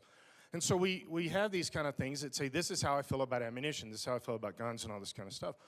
And so in that respect, now this is an unconstitutional bill. We already know that the players that are going to be suing over this, the moment, if it gets signed, the moment it gets signed, we already know who's going to sue over this, which is really not good for the bottom line of the state because this is going to cost the state millions of dollars. This is not going to stop at some lower level court. This is going to go all the way up. And we have to get it past the Colorado Supreme Court because of who they are. And so we have to get it to the SCOTUS. And so that's what's going to happen. And so that's going to cost millions of dollars to the state when we don't have millions of dollars to spend on this. But here's where it works out, I think, for me. And this is one of those, and I'm going to remind us throughout the entire session this year and next year, when these things are these kind of messaging things. Thank you for this, because this does let everybody know the two differences in the sides of the aisle. Why we say this is a bad bill, Second Amendment infringement. Why the other side would say whatever, and we're gonna take those votes and make sure that's known. So this is a good one for me personally, because here's the demographic that you might want to know. Right now, the number one group of people in the United States that are now buying guns, ammunition, obviously you don't buy a gun without ammunition, that are buying guns and ammunition, the number one block of people in the United States that are becoming pro-gun and pro-Second Amendment is females 18 to 25. So thank you for allowing me to be able to verbalize that in this room and outside this room. It's going to give me a lot of mileage. Thank you very much. Representative DeGraff.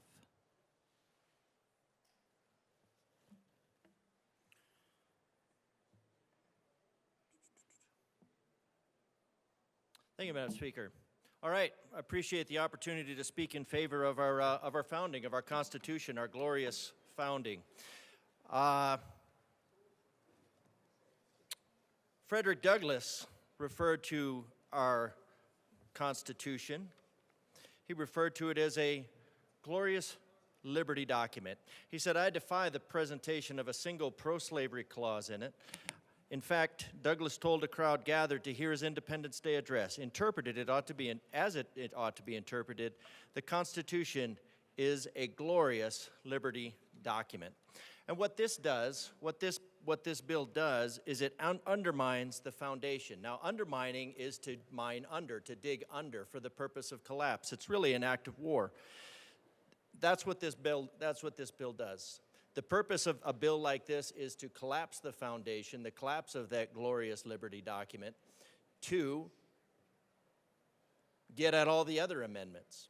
So yes, we are fighting here in favor of the Second Amendment, but we're also here for the First Amendment.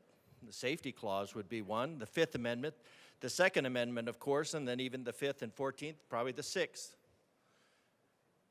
Because we're talking about depriving citizens of their liberty, of their pursuit of happiness, by taking their livelihood away. Now, my colleague asked earlier, said, what is this endless parade of Second Amendment infringements? How has that been good for crime? And I'd say it's been very good for crime. Crime is a growth industry in Colorado. Number 3 most dangerous state, number 1 in bank robberies, number 1 in car theft, number 4 in property crime, number 4 in rape, number high in violent crime. Number 10, in the car theft, that also leads to the number 6 in the, for car insurance. Of course, that goes to the climate goals of people not being able to afford personal vehicles. Number 8 in violent crime. Number 10 in the rate of human trafficking. And the list goes on. It's a collusion between the criminals, common and elected, to make crime a growth industry in Colorado. Because if the outcome is obvious, the intent can be inferred. Now, that doesn't speak to motive. I don't know why anybody would want crime to go up in Colorado, but crime is going up in Colorado commensurate with the restrictive gun laws. Businesses are leaving Colorado in relation to the number of other laws and the number of infringements on businesses.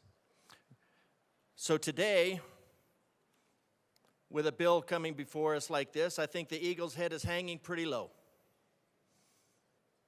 That a body of individuals sworn to uphold the Constitution of Colorado and the United States would so willingly and flagrantly bring a bill and support a bill undermining the Constitution of the United States. So Frederick Douglass, he referred to it as that glorious liberty document. He said a man's rights rest in 3 boxes: the ballot box, the jury box, and the cartridge box. Please use them in that order. This is an assault on the cartridge box. This is an assault on liberty. Under the guise, under the good intentions of being something about crime and reducing crime. But we have already shown that all of your efforts to reduce crime have increased crime, have made it a growth industry. So just like beauty is in the eye of the beholder, the use of the tool is in the hand of the holder, and this is a tool. And this does not have, and this tool, the firearm, is nothing without the fire.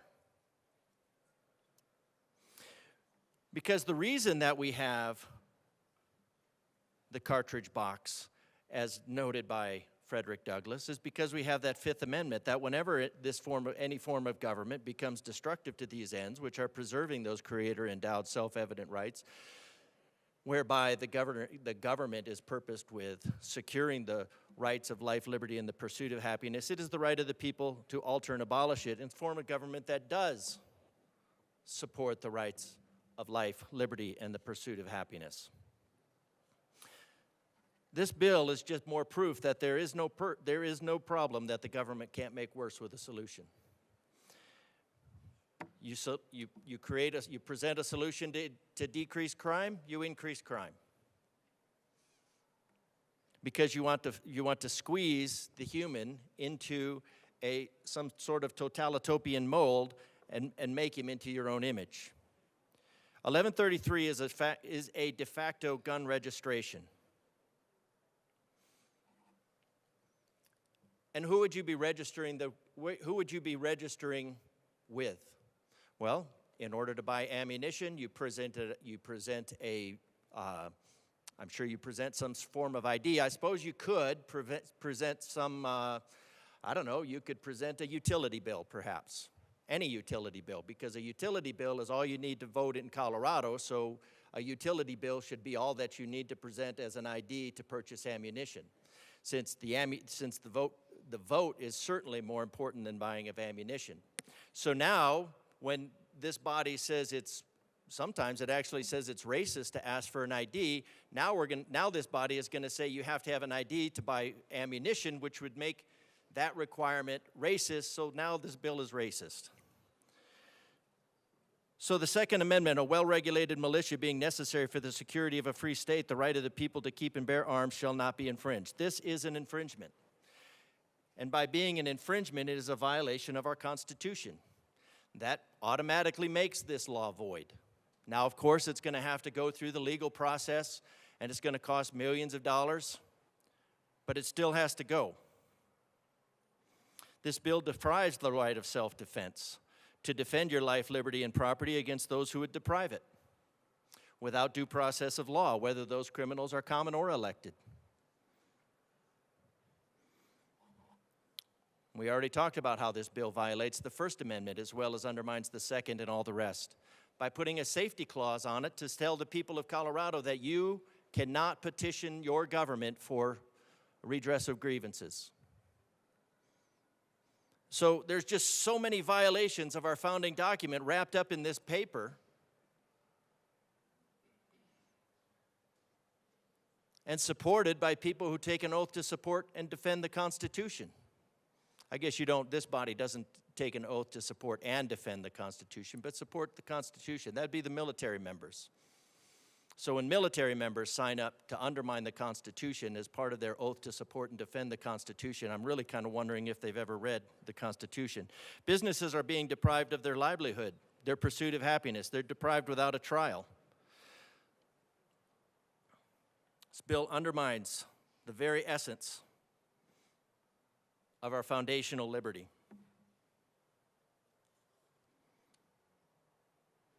And this is at a time when our governor is filling the state with predators. This makes the Second Amendment ever more important.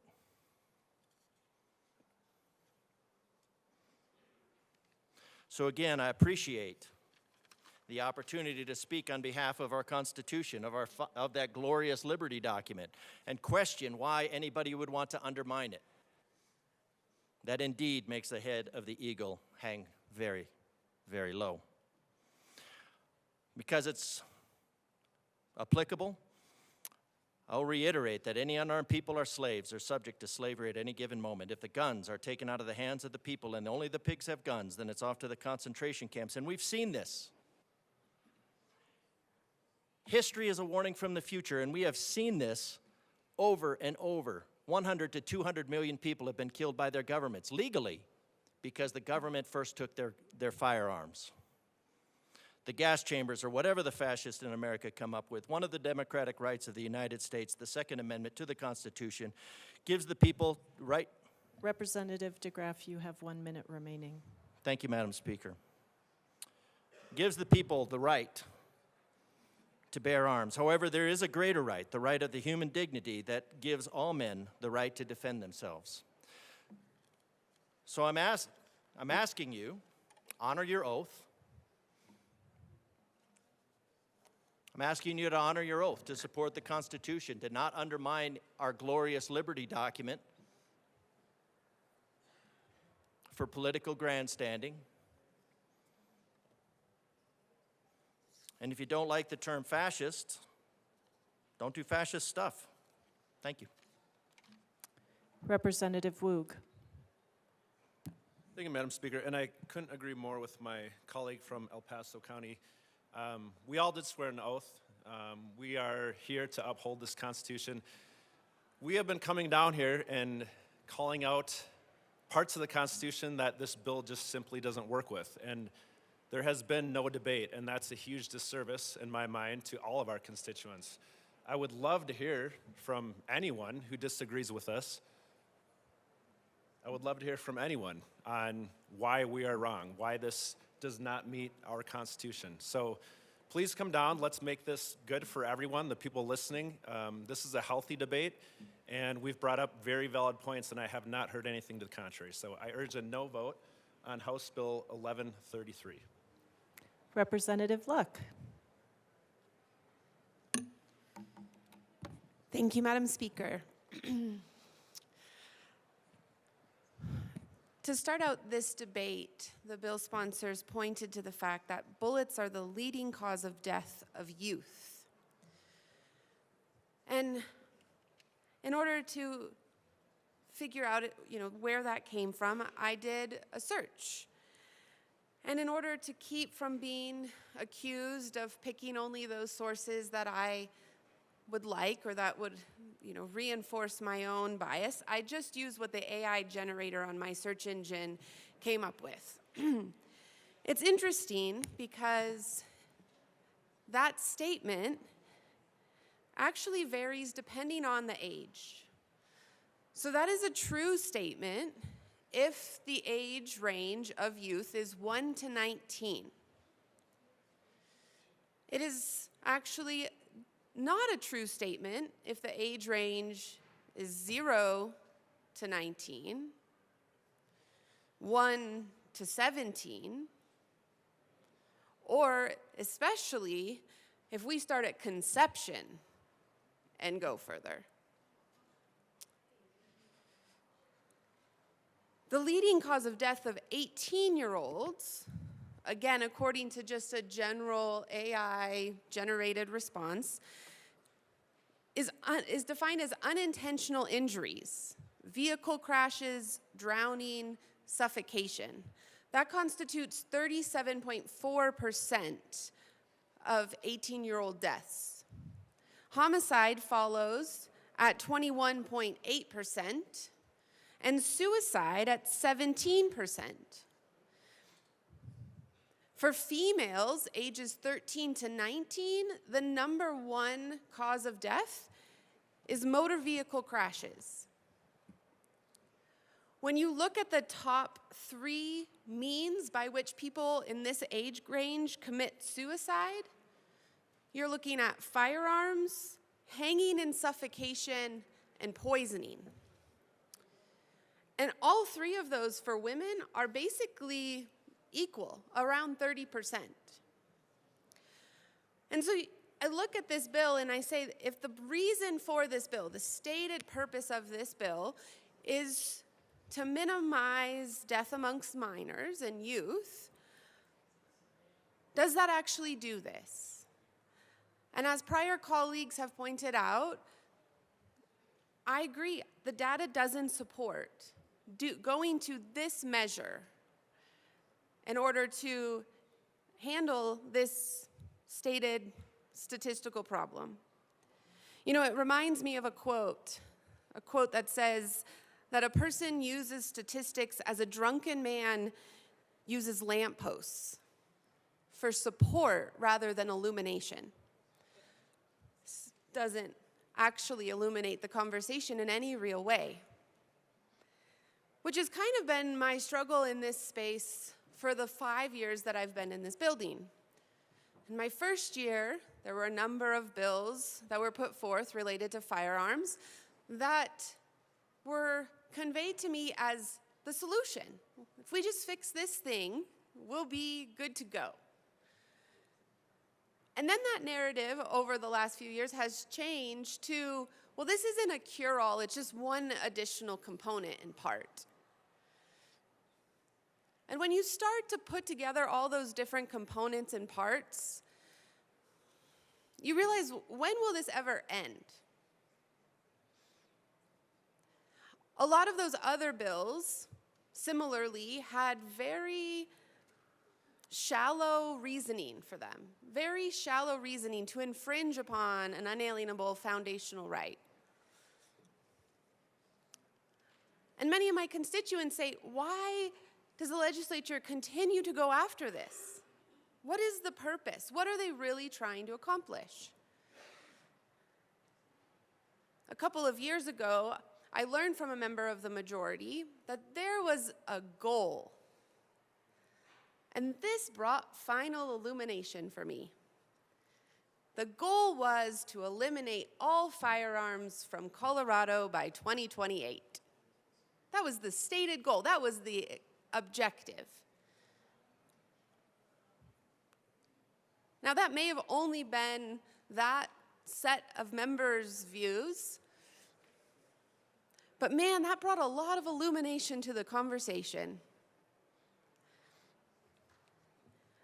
My colleagues have talked about the principles underlying this issue. They've talked about the data. They've talked about the particular legal problems. They've talked about a whole host of things. And this might sound crazy, but honestly, this bill is irrelevant. It's irrelevant. A couple of years ago, this body said that 18 to 20-year-olds can't purchase a firearm. They've also said that you have to have a waiting period, that all of the manufacturers and sellers are on the hook for liability of firearms, that there's a tax here, that they have to have special state permits and blah, blah, blah, blah, blah. Like, there's a whole list of things that this body has passed just in the last few years. And this bill isn't set to go into effect until July 1st of 2026.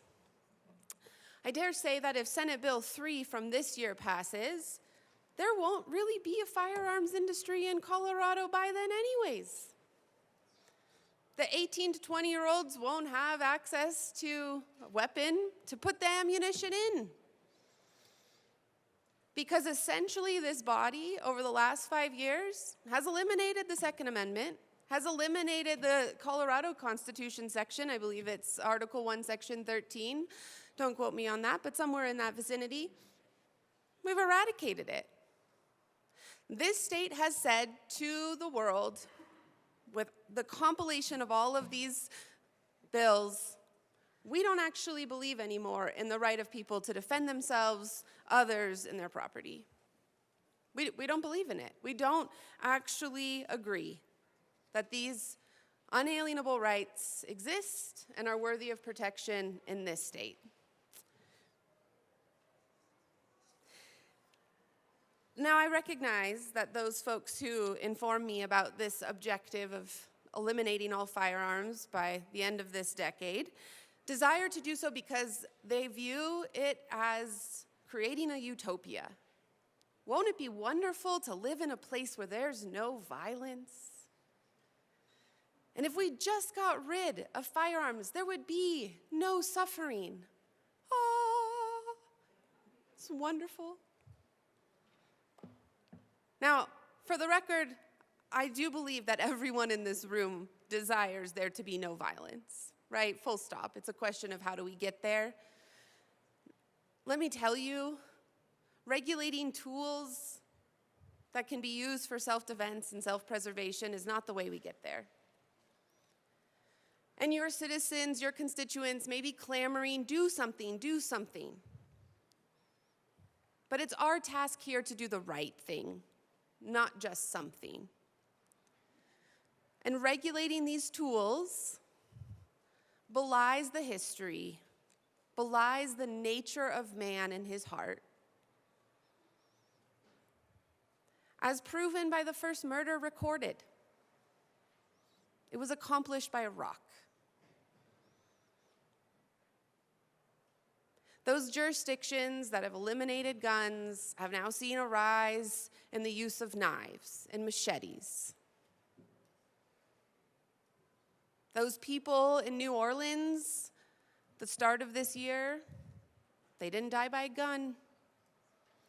Representative Luck, you have 1 minute remaining. Thank you, Madam Speaker. If we really want to do something to help our 18 to 21-year-olds, our youth, let's focus back on those things that stabilize our communities.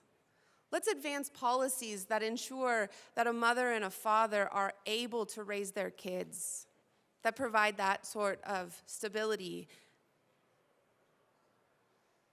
Let's focus on those things that we know work historically in this country and in this state. Let's not just do feel-good measures that eliminate an entire right from being exercised in Colorado. Thank you. Assistant Majority Leader Bacon.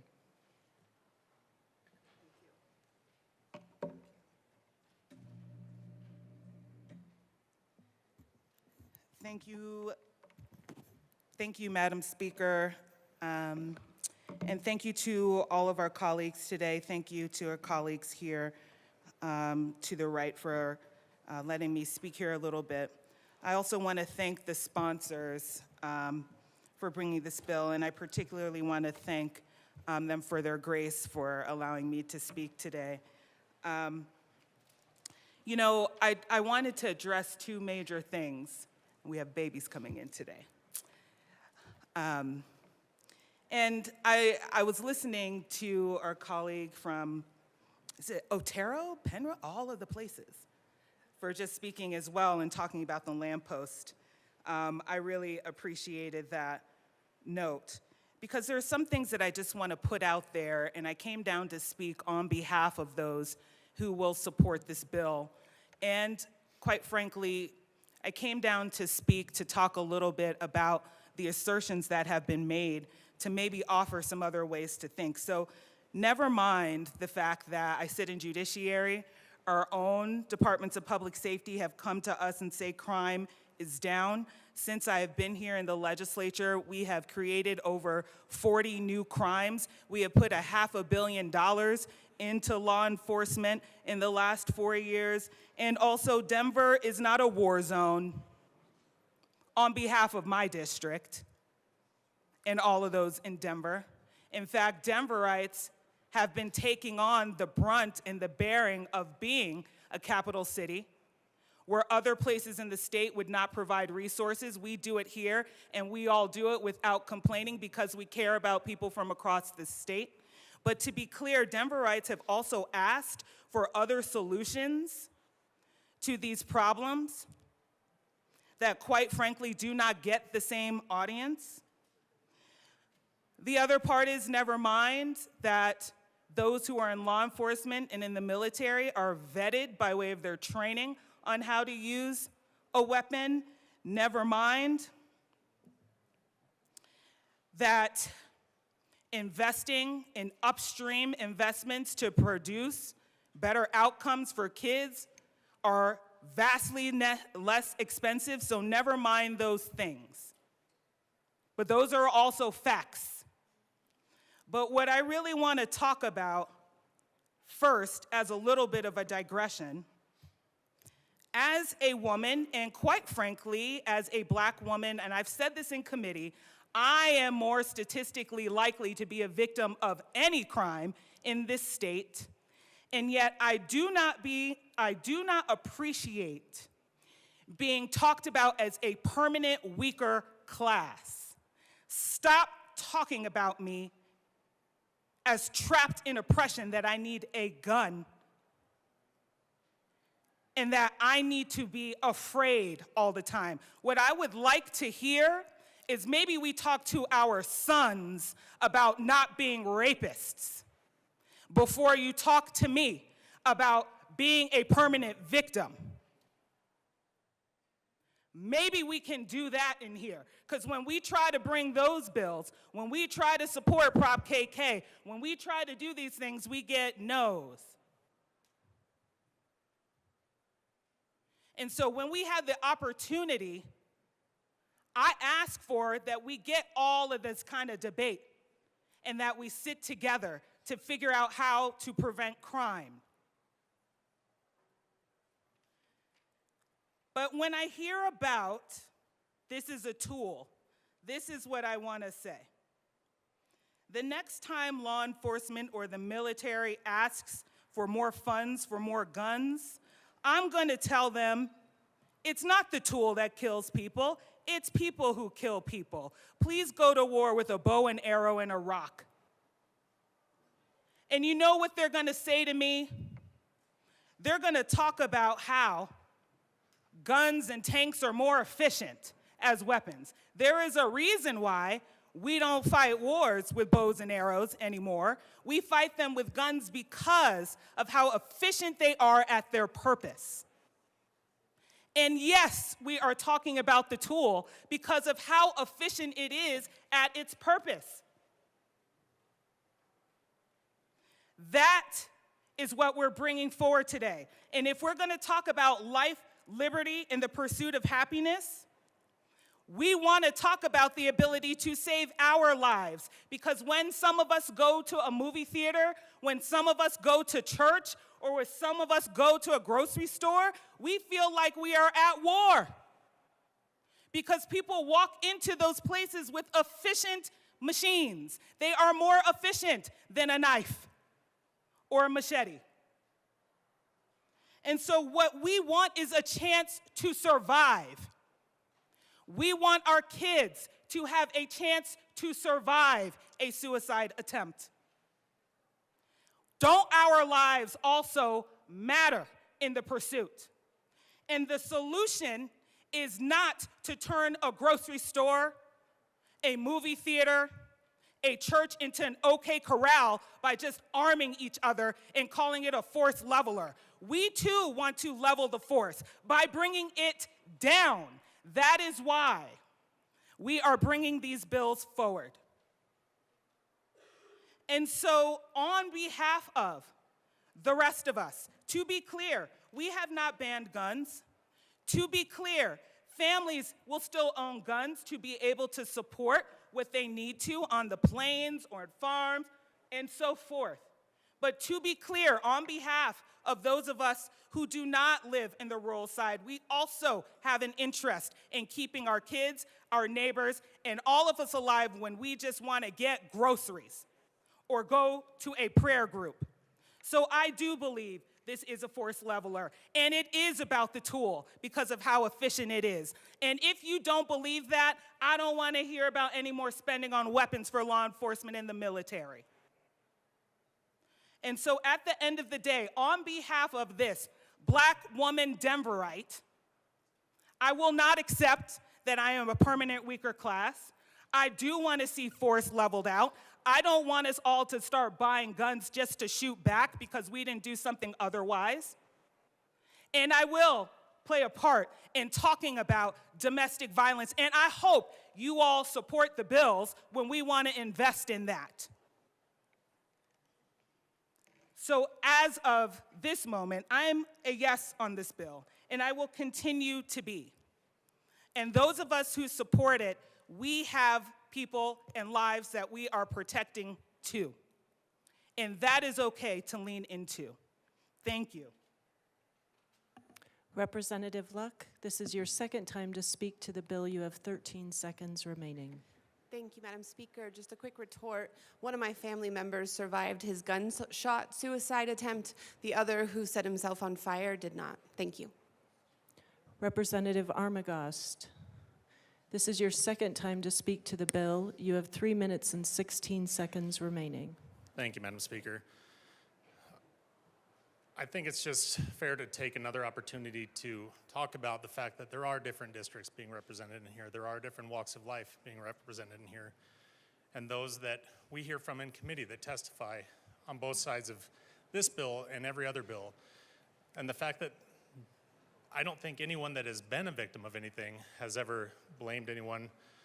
I know I've never blamed anyone or called anyone any kind of or declared that somebody should feel like they're a permanent victim. But there are people that definitely come from both walks of life. Not even both. There's multiple approaches and perspectives of issues like this. But to make it about one side or the other is unfair. I think the biggest thing we need to focus on is everyone has their experiences, everyone has their way of preventing those experiences, and they choose that. I feel safe walking around my community because I'm armed. I feel safe going and having a party on a street where I know I'm not going to be run down. I feel safe going into a movie theater. I feel safe going into places because of that. Other people don't feel safe because there are people like me that do carry. I get that. But the fact of the matter is, it's not our job to legislate for an entire state based on perspectives and feelings.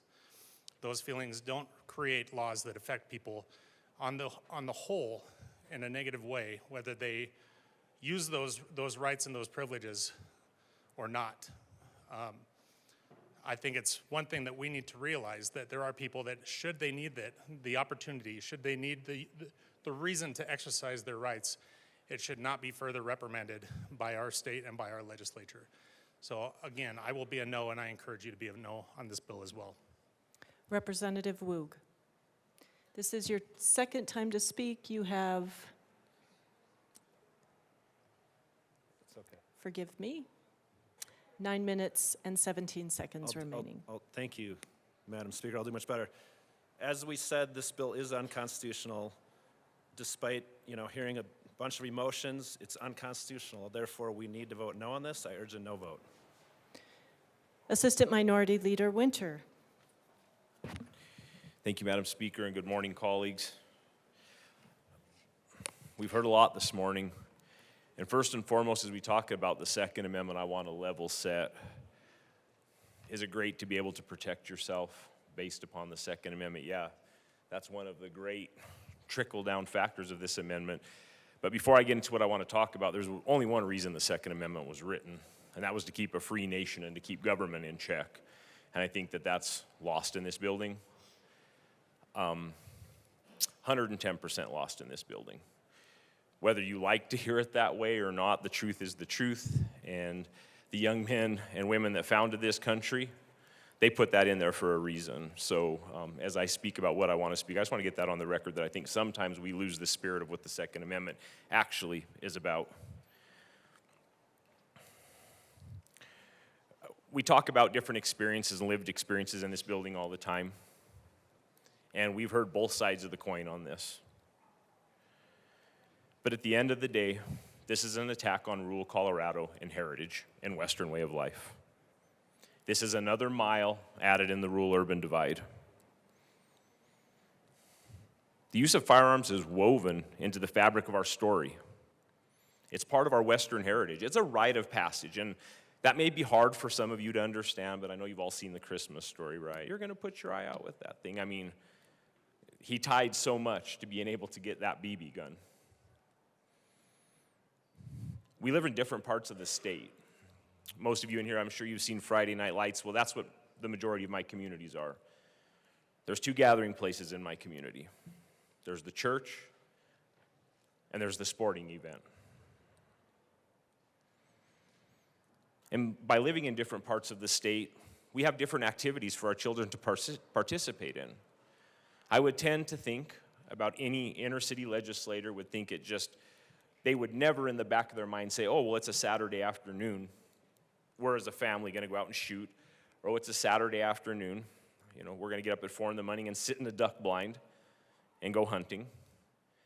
But that's kind of our way of life. That's what we do. That's no different than kids nowadays. Oh, well, I don't even know if kids hang out in the mall anymore with online shopping, but back when I did watch TV, that's what kids did. And they all went to the mall to congregate, you know, in the inner city. Or maybe there was more events, there's more movies. But you have to understand, when I talk about small town America, it's most of the communities I represent. If you dropped your phone on the floor of the car and you reached down to pick it up, there's a chance that you'd miss it. And I don't mean that disrespectful at all. That's just what my communities are. So when I talk about, all of my colleagues have spoke all that they're going to say about the Second Amendment and protection of life. I'm going to talk about kids in my district right now. I think it's important, so I've said this before, I travel my district and I do the Bill on the Hill and I talk to kids, and of course there's that time outside of school that they chat with me and they want to get more political, and we visit. And I will say, as a state representative in this building, I think 2 out of 3 years we've had kids march down into this Capitol and they've given their point of view and how they feel about guns and gun violence. The students where I'm from, first and foremost, they've got to get up in the morning and do chores, and then they go to school all day, and half of them don't even get home from sporting practice until 9 or 10 o'clock at night, and they don't have the luxury of amassing and coming down to the Capitol to say that these rights that are being stripped away from them are important rights to them. Their voices are not any less different than any other kid's voice that comes in this building. I see how, I did it myself yesterday in agricultural committee. We had a kid that came in, didn't expect to testify, raised his hand, got up and testified. And that's one thing I will say about this group of people is everybody does a good job of telling kids, thank you for being part of the process. Your voices are important. Thank you for being here and being heard. And I think it doesn't matter if you're a Republican or Democrat. That's one thing that we should all agree on bipartisanly, is encouraging the youth to get involved in politics. But my kids don't have the liberty and the ability just to come up here like that. It's hard to drive 3 or 4 hours to voice your opinion. And this isn't political speak. I have kids ask me all the time, you know, Representative Winter, I like to do shooting sports, I like to go hunting. Like I said, there's hardly even internet in part of my district where kids could even game on the internet. So this is a true hobby of theirs. These are the activities that our youth are involved in. I spent my whole childhood toting a gun around our property, hunting, fishing. And for some of you that may seem odd, but that's our way of life. And I think that that's important to preserve. We pride ourselves in rural Colorado. We teach our children personal responsibility, ethics, values, the sanctity of life, God, family, country. These are kids at 7 or 8 years old that are running tractors and driving big trucks, branding cattle and riding horseback, sometimes a couple miles away from their parents. They complete tasks in rural Colorado that I think some adults in the city would be afraid to do. And that's no disrespect. But we put a lot of responsibility on this youth because the family farm don't run without the family. And we teach our kids to be independent. But legislation like this, even though I know that the sponsors, how do I say this? In their heart, they're well-meaning with this. But it also signals to my kids that they're not smart enough, they don't have the ethics, they don't have the values to have that responsibility. And I'm not saying that for political posturing. I hear these things, and I come back and I speak the truth from my district. The urban voices of the youth aren't any more important than the rural voices. And what's that teaching them? I mean, really, what's that teaching them? That your way of life and your geographic location makes you any less of a citizen of this state because you don't land in the majority? And that adults 5 hours away have the ability to strip you of the rights and the things that you like to do and that you've learned generationally through your family? And I respect some of the stuff that was said up here.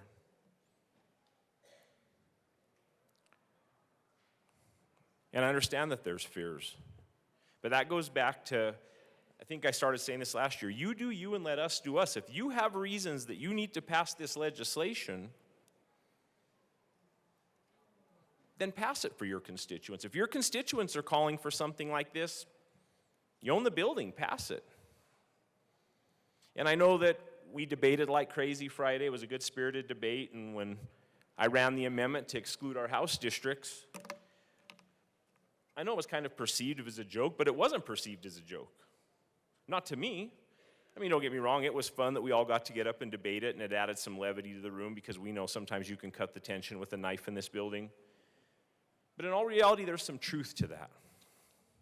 Because as your constituents sent you up here to do things, well, so did ours. And even though we may be in the minority by numbers, the amount of land mass and the people this affects does make a difference. Your constituents sent you up here to pass legislation like this, and my constituents sent me up here to fight legislation like this. Big city fixes exasperate rural problems. Guilt by association is not fair.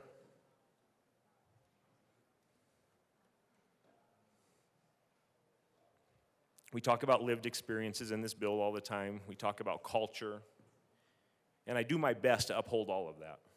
I try to be open-minded. I try to listen to everything.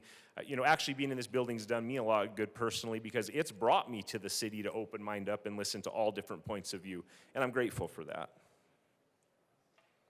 But it has to be reciprocated.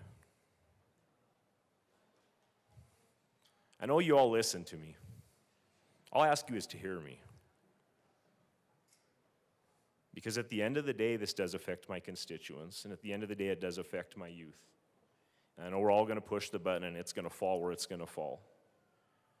But I just ask that you pass judgment on all these bills and this legislation, no different than if you actually had constituents in your district that were asking you to think the opposite of this. AML Winter, you have 50 seconds remaining. Thank you, Madam Speaker. And I will continue to get up here and fight for all of my constituents. It doesn't matter if they're 2 or 20.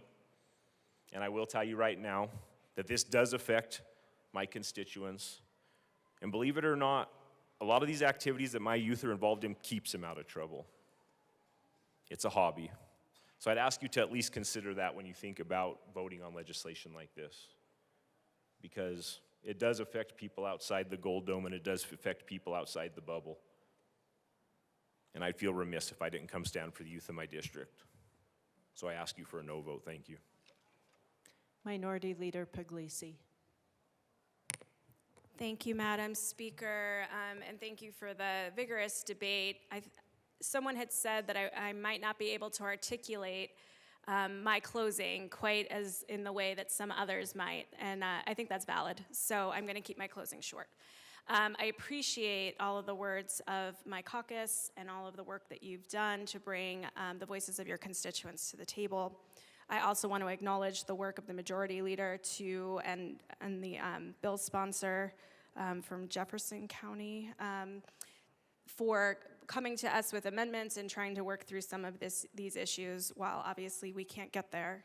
I do appreciate especially the work that we have done on domestic violence. And while for some it's not far enough, and I think we could all agree to that, it's definitely a step, and I appreciate that. I did want to address the one thing that I think my caucus had not said that I just want to be very brief and clear on. I am not a permanent victim. I am a permanent survivor. And I had the ability to defend myself, and I want my children to have that ability too. Please vote no. Thank you. Seeing no further discussion, the motion before us is the adoption of House Bill 1133 on third reading and final passage. Mr. Schiebel, please open the machine and members proceed to vote. Representative Bradfield, how do you vote?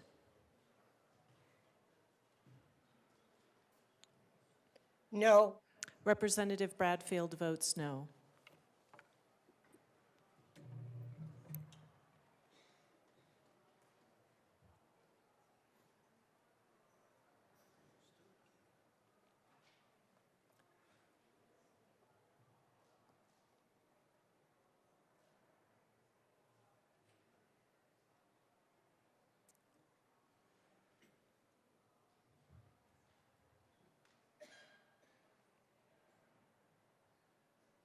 Representative Wilford, that is a $6 fine.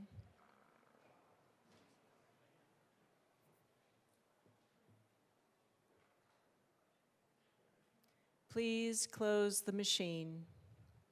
With 38 aye, 27 no, and 0 excused, House Bill 1133 is adopted. Co-sponsors.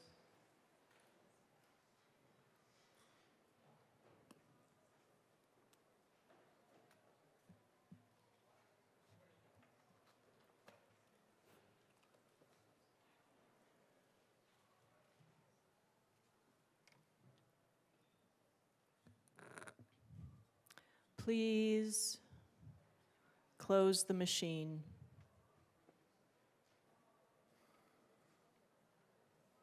Mr. Shebel, please read the title to House Bill 1135.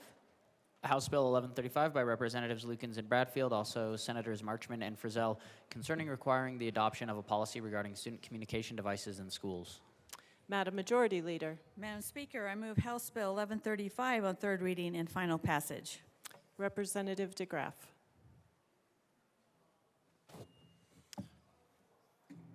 Thank you, Madam Speaker.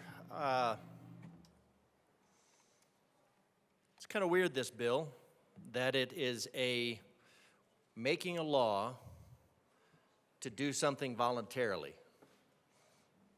If we're going to require somebody to do something voluntarily, why don't we just let them do it voluntarily? Why do we have a law? And then I thought, we visited this space not long ago, and the space was regarding the automated permits for clean energy technology. Now, a couple years ago when that was presented, I voted in favor of it because it was voluntary. And it had good promise to save money, save time for the municipalities.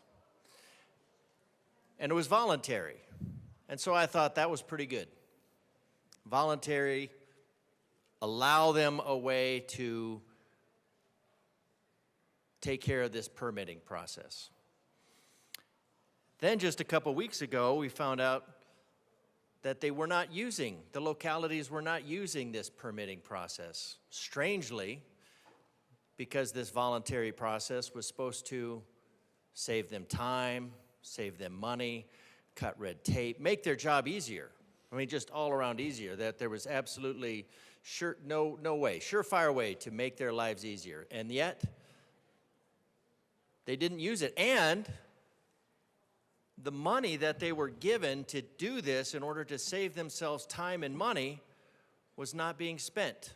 Representative DeGraff, please draw yourself back to this bill. Voluntary. They didn't want it. So what was the solution? Mandatory voluntary. Mandatory voluntary. Oh no, just mandatory. Just mandatory. Counties talked about how this would actually, when they looked at this, they liked the idea, but when they looked at the implementation, it would actually add time, add complication, add money, add cost. So the solution from this General Assembly? Mandatory. So in the military, when you're told to do something, you're told to volunteer for something, that's called voluntold. You're voluntold to do something. DeGraff, I do want to clarify, we are on House Bill 1135. Yes, ma'am. Okay. Please speak to the bill. Communication devices in schools. We're talking about a bill to require schools to create a plan, if they want to make a policy, which is something they already have the ability to do. And we're told, and there's lots of good reasons here, I don't dispute any of the reasons, nearly 2/3 of the teenagers, I mean, it's a distraction. I mean, I look around the room and I definitely see it's a distraction. I mean, I stand up here half the time, I don't even know who I'm talking to, except the people of Colorado, who are watching on their phones, probably in some classroom.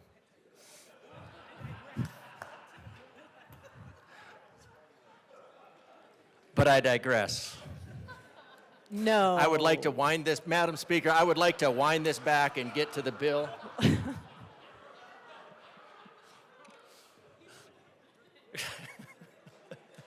if I may. We're talking about a voluntary program that will solve no problems, which makes it a bad piece of legislation. And the solution for bad legislation is more legislation, is more of it. And so next year, when this doesn't solve the problem, when places are saying, hey, you know what, that mandatory program didn't solve our problem, so now we're going to have a program. So this one is this is what's called, I think in psychology, I mean, I went into STEM for a reason, but I think this is called foot in the door. So this is called foot in the door, where you just get your foot in the door, and then you can make bigger demands later, unless the person inside the door has a gun, but we're taking care of that problem, so we don't have that issue. So, but I digress again. Thank you, Madam Majority Leader, for helping me stay on track. So I'm opposed to this bill, not because it's voluntary, but because it is pre-mandatory. And I think what's coming out of this, if we look at the track of Colorado, again, there's no problem that the government can't make worse with a solution. This is a problem the government will make worse with a solution. I don't know how, but this is a pre-mandatory piece of legislation. Maybe not by the sponsors. I'm sure the sponsor has great intentions. But it smacks of every other voluntary program that it is just a pre-mandatory program, and so I'll be a no. Seeing no further discussion, the motion before us is the adoption of House Bill 1135 on third reading and final passage. Mr. Schiebel, please open the machine and members proceed to vote. Representative Bradfield, how do you vote? Yes. Representative Bradfield votes yes.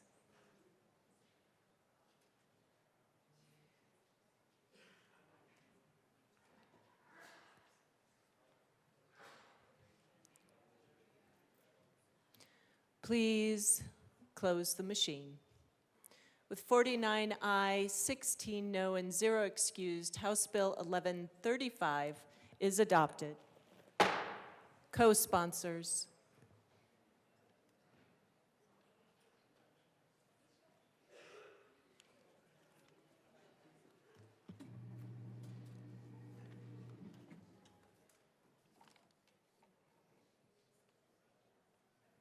Please close the machine. Madam Majority Leader. Thank you, Madam Speaker. I move to lay over the balance of the calendar until Wednesday, February 26, 2025. Seeing no objection, the balance of the calendar will be laid over until tomorrow. Announcements and introductions. Representative Marshall.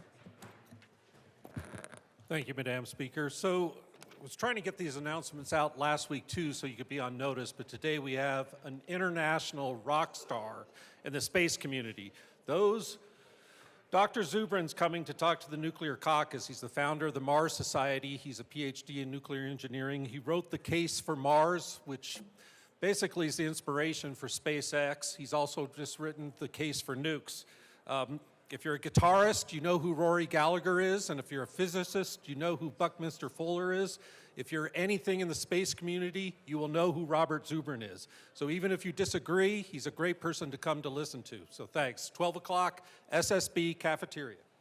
Representative McCormick.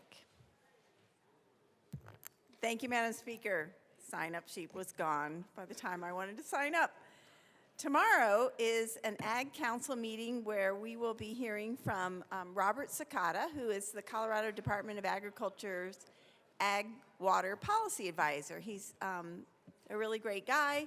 It's going to be in Senate Committee Room 354 from 12 to 1. If you received an invitation in your email box today, please respond if you want lunch. And if you did not receive an invitation, please come see me and I can order you a lunch for that meeting. 12 to 1 tomorrow, Wednesday, Ag Council. Representative Wilford. Thank you, Madam Speaker. I also did not sign up on the green sheet, but I did prepay my fine by $2. Oh, So today's there so we I can do whatever I go. want, right? I Just love Just it. kidding, just kidding.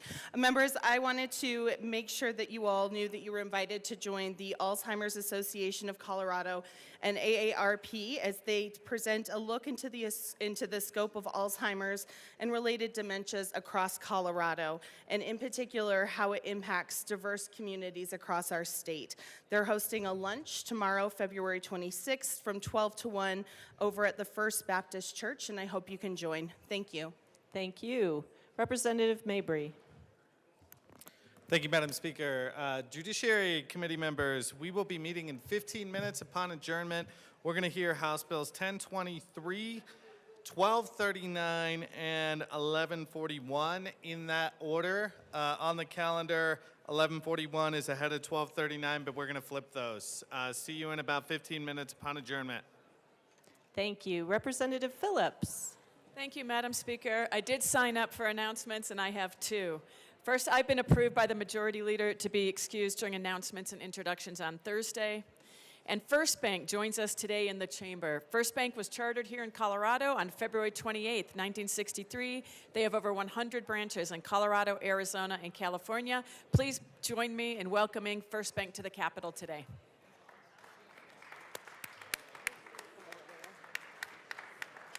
Representative Joseph. Thank you, Madam Speaker. My understanding, someone in the Black Caucus signed up. Yes, Thank you. Representative AML Bacon did. Thank you. Thank you, Madam Speaker. Rep. AML Bacon and I would like to invite all of you, including the entire Black Caucus, would like to invite you to the Taste of the Diaspora in the West Foyer today from 11 a.m. to 1:30. So we're waiting for you downstairs. Please come by. Some of the featured restaurants that we have, Uncle Dave, Chef Swager. Do you want to do the rest? AML Bacon.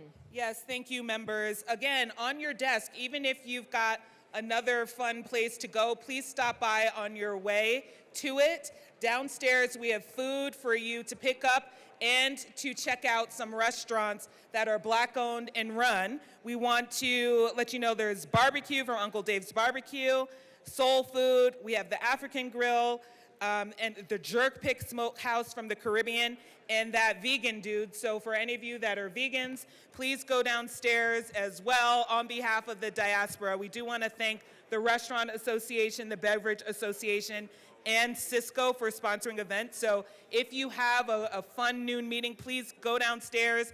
On the first floor of the West Foyer, go to SSB, 6th floor, 603. Come check it out. Learn how to protect yourself. To hear in room 112 to hear 6 different bills in this order: 1184, 1188, 1200, 1176, 352, we're doing Operation Budget Referral Reviews and Other Committee Business. Representative Lindsay. Members, your attention, please. Good morning, members. Rep. Joseph and I are down here. You know what that means. We've got a couple of birthdays to celebrate today. Representative Leader, who's too busy doing work, I suppose, and then Representative Story, who's also intently looking at her computer right now. But we're going to sing to our lovely colleagues. Capitol Choir, please come down to the well.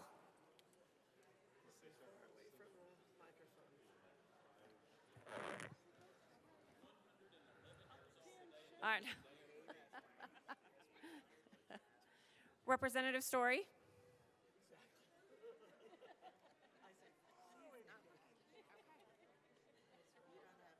Okay, kick us off. She doesn't want to come down. 1, 2, 3. Happy birthday to you. Happy birthday to you. Happy birthday, dear Rep. Story and Leader. Happy birthday to you. Woo!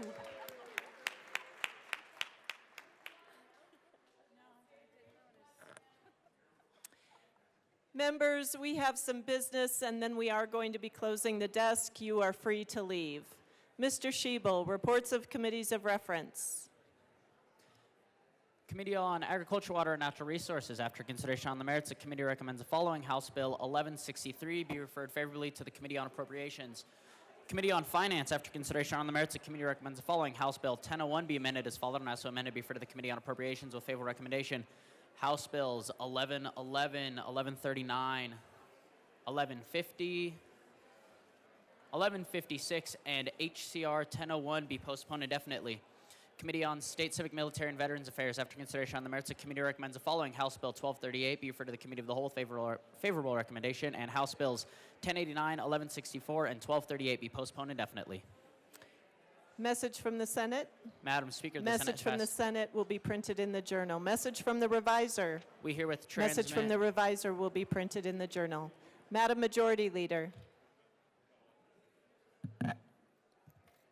Madam Speaker, I move that the House stand in adjournment until Wednesday, February 26th at 9 o'clock. The House is adjourned until Wednesday, February 26th at 9 a.m.